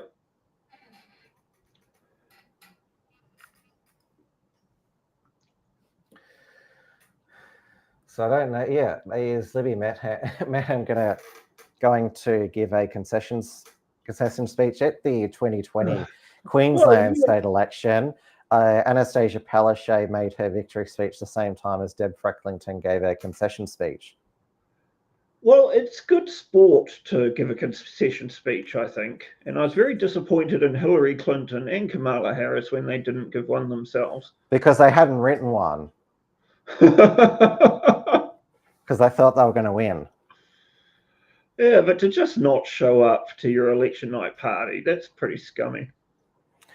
I mean, I've been at much more depressing election night parties, I can tell you. Oh, well, it's like they just don't care anymore. They didn't win.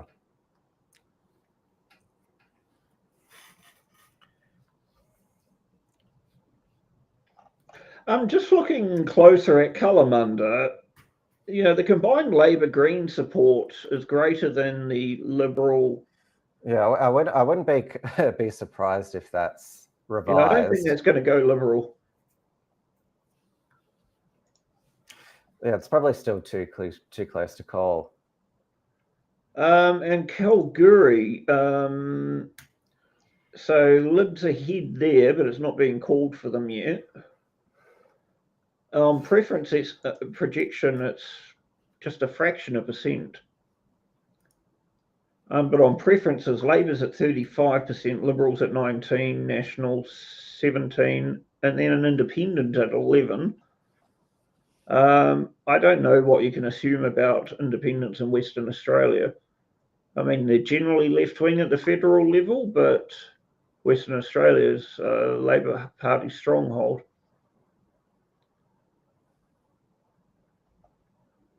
Yeah, I wouldn't. That could easily go either way. She's coming to concede now.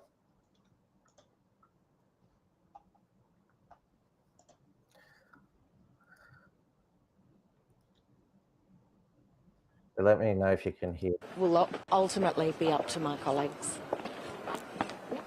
All right, well, there you go. Libby Metham has called the Premier, Roger Cook, to congratulate him on Labor's third-term election win.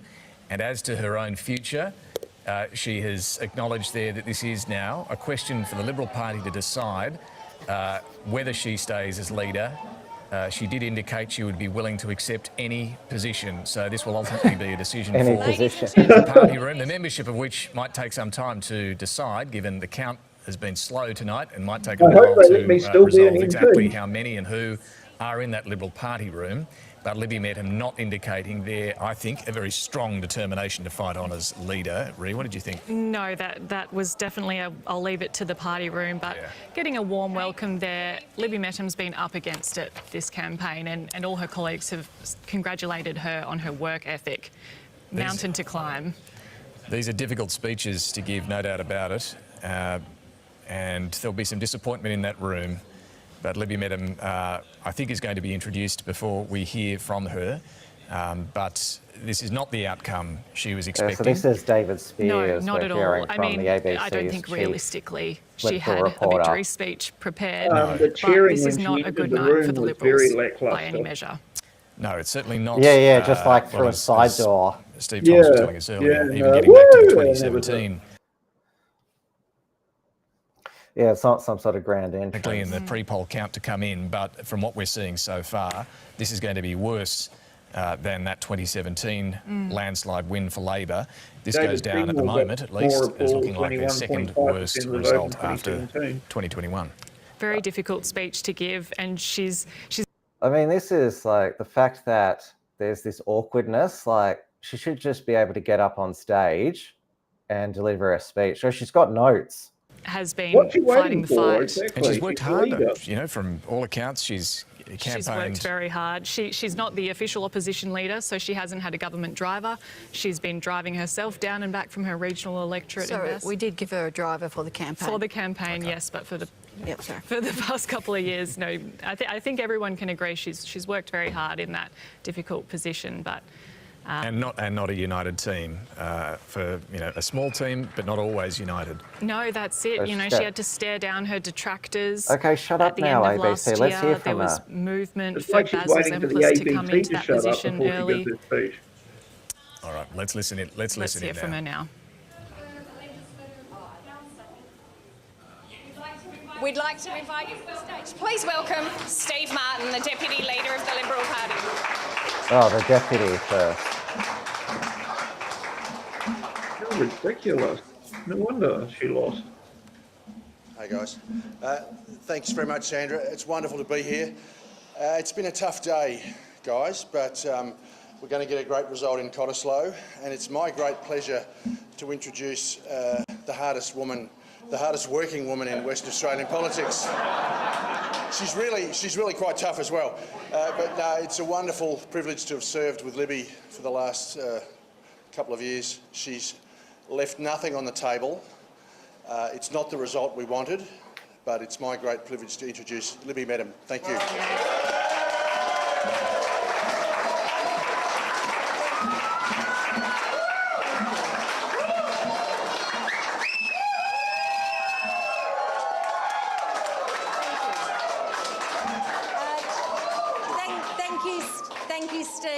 Thank you, Sandra, and thank you to everybody here that has been here supporting Sandra Brewer and the Western Australian Liberal Party. A few moments ago, I made a phone call to our Premier, Roger Cook, to congratulate him on an emphatic win for the Western Australian Labor Party. We know. Nobody wants to listen to her now. All right, we're going to go to Roger Cook now, who's not going to wait for the end of that concession speech from Libby Mettam. He is going to declare victory, and we'll listen to the Premier. And we'll call it a night after is an exciting moment for him and the Labor Party here in WA. Friends, to our supporters in this room and around the great state of Western Australia.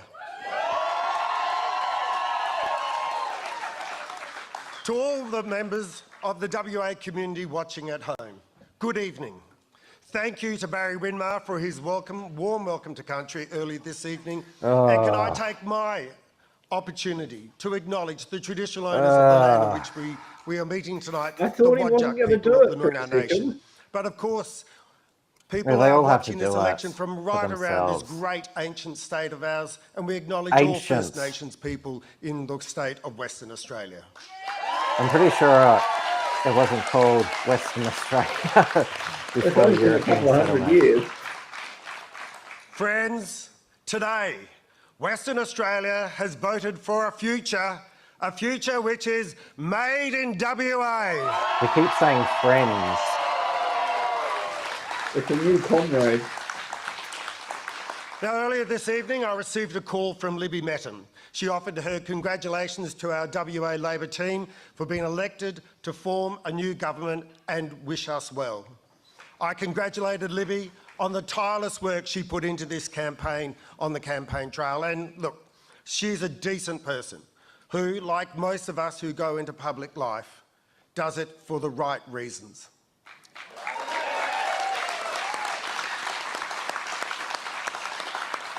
And I look forward to working with her and the leader of the National Party in the Parliament very shortly. Friends, for 8 years, our WA Labor team has delivered sensible, stable government focused on strong financial management.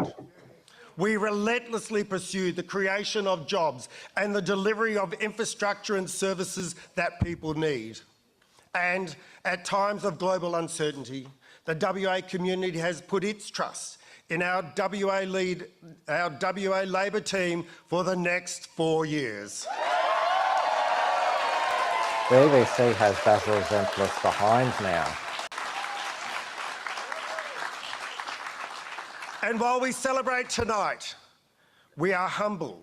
We do not take that trust for granted.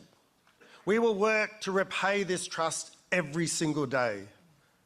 The cost of living challenges created by global inflationary pressures are not of our government's making, but we will continue to provide cost of living relief where we can.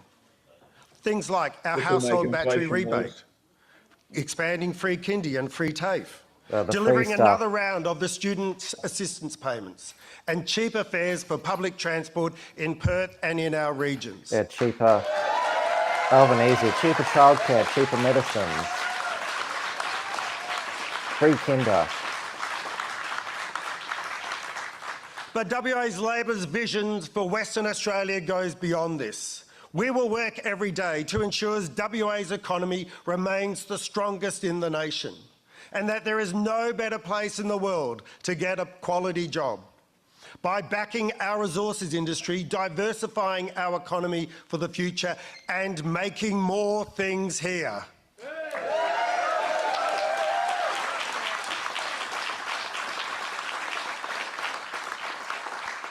WA Labor understands that having the strongest economy in the country means more people want to live here. Not only do we have the strongest economy in the country, we have the fastest growing population.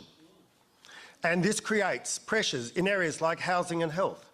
We have heard the concerns of Western Australians, and our new government will never stop working towards ensuring every Western Australian has a decent home and that we live in the healthiest state in the country.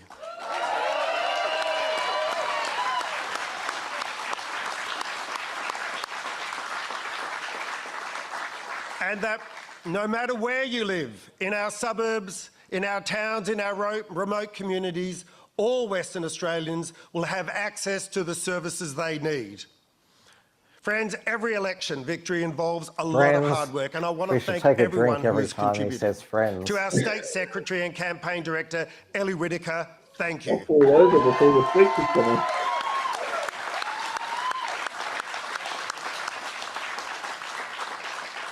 To my staff, thank you. To my outgoing Chief of Staff and incoming parliamentary colleague, Daniel Pastorelli, thank you.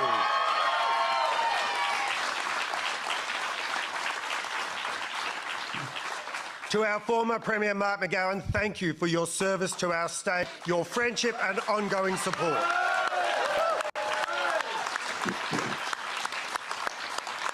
And to our Deputy Premier Rita Saffioti, thank you for your tireless work for our state and our movement.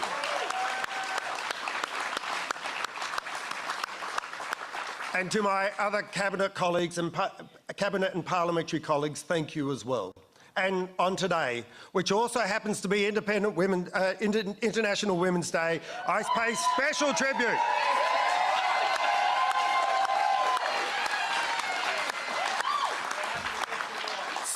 tribute to all our amazing female candidates who have campaigned across this great state.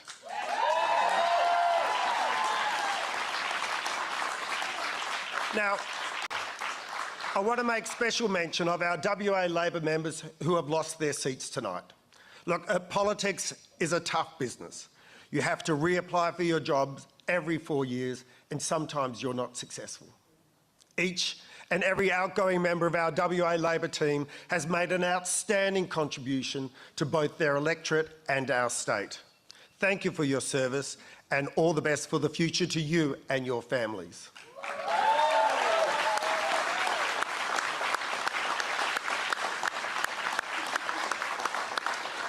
Thank you to our army of red shirts all around the state. We know all about the red shirts in Victoria. From our branches and our unions. You are the most incredible movement of volunteers a political party has ever seen.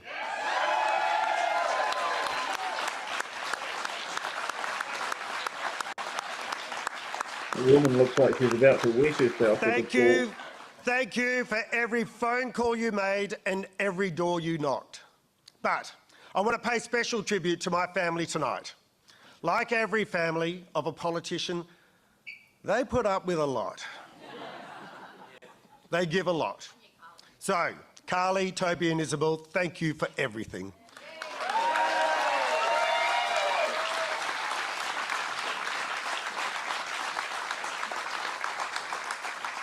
Thank you for believing in me, putting up with me. I love you.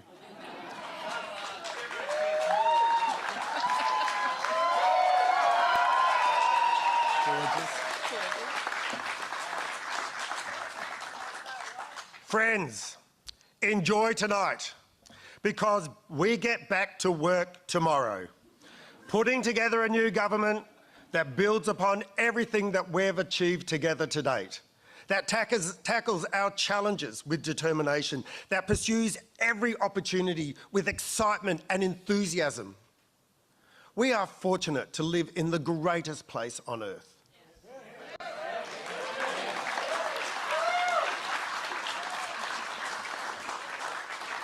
But our success isn't due to luck alone. It's due to the hard work of all Western Australians. Team WA.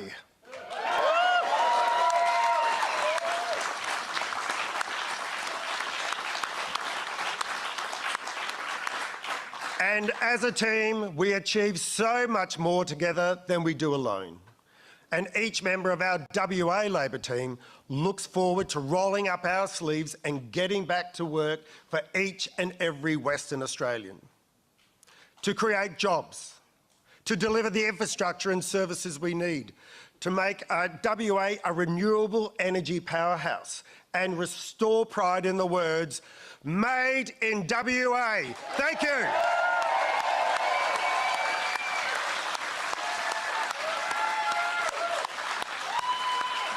So look, if you compare Libby to him, I mean, he's easily the much more likeable, relatable leader. You could go and have a beer with that guy. He uses teleprompters too, whereas Libby just looks very awkward and nervous and reads off bits of paper. Yes, which is exactly why she didn't cut through. And as I said, I interjected during Roger Cook's speech that, yeah, Basil Zemplis is actually behind now in Churchland's two-party preferred, which is if he doesn't win, who's going to be the leader? So this is Churchland. Yeah, 41% counted. So the current Labor MP, Christine Tonkin, is ahead two-party preferred 52.2, 47.8. Basil's got 45%. So are we talking about Basil being the leader? Because of his media personality. He's the mayor of Perth, was elected twice. He's been a media personality, sports presenter in Perth for over 20 years. He's got a national profile as well from his AFL tennis Olympic commentary. He is in a... And he's a much better media performer than obviously Libby Mettam. But it's not a safe Liberal seat by any stretch of the imagination. It was independent up until 2008. Well, it used to be a safe seat. While it was held by the Liberals when they were in government in 2013 and then in 2017, and prior to that it was independent. So there's 34% counted. So the ALP is, according to the ABC, 41, sitting on 41 seats. The Liberals 4, the Nationals 4. Well, the Liberals have doubled their representation in Parliament. Yes, but they're equal official opposition with the Nationals.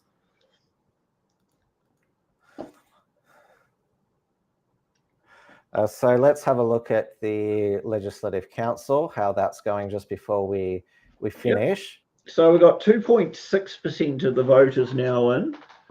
The Liberals are clearly going to do better in the Legislative Council. Labor's on 18,298, Liberals on 14,684. If everyone can just give me a moment to count up, we'll see what the quota is. See, this is real politics and real media, everyone. Real crunching. We actually have to do this shit ourselves instead of waiting for...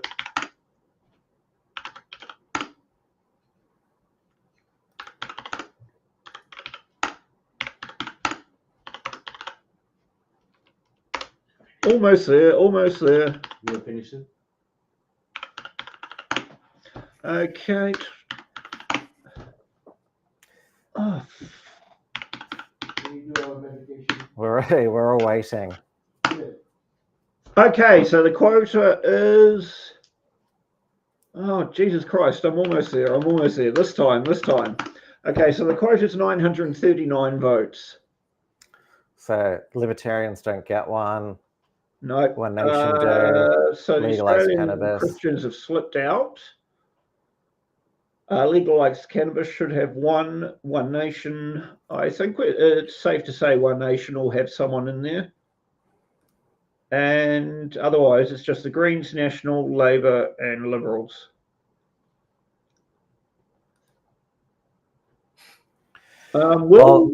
Now, I guess the other question is, will Labor have a majority in the Legislative Council?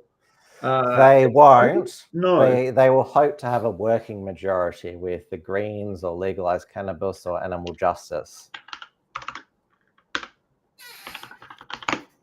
Okay, so Labor's got 39% of the vote in there at the moment.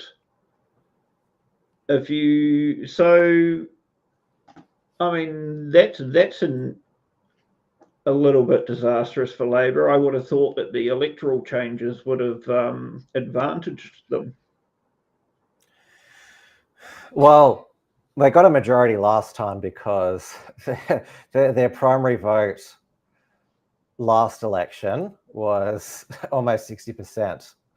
Yeah. So, yeah, currently it's 39%. If they got 60%, they get a majority of seats, but...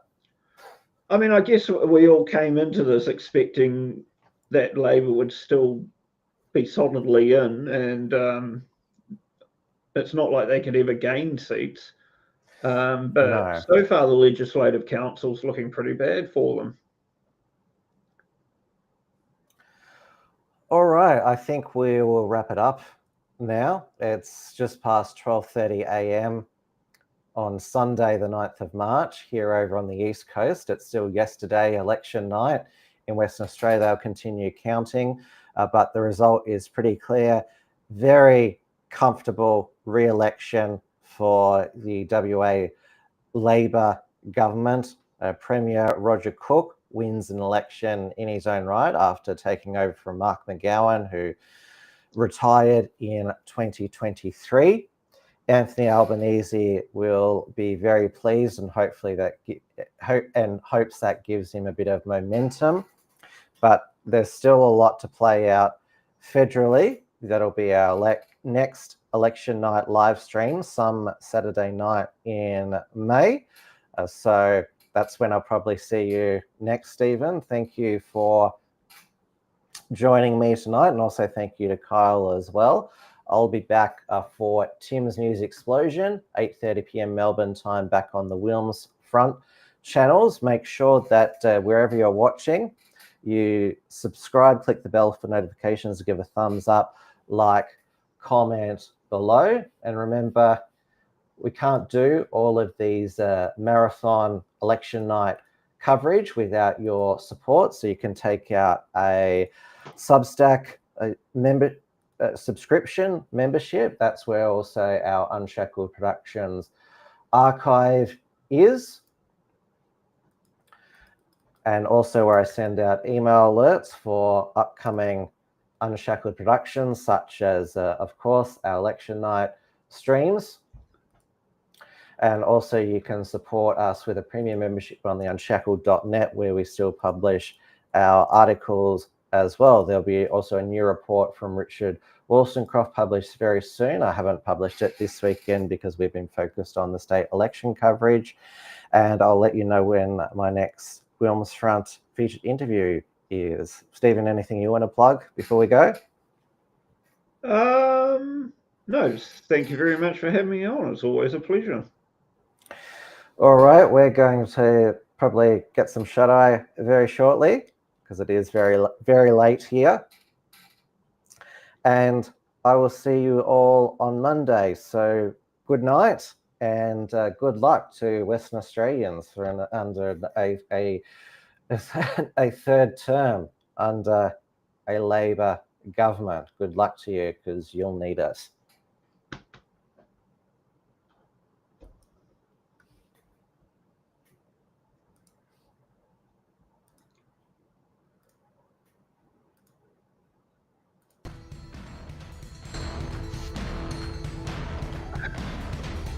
This has been an Unshackled live stream. View all our previous live events at theunshackled.net/live streams. While you're here, grab our free ebook at theunshackled.battlefield.net and keep checking out theunshackled.net for all the latest news and commentary.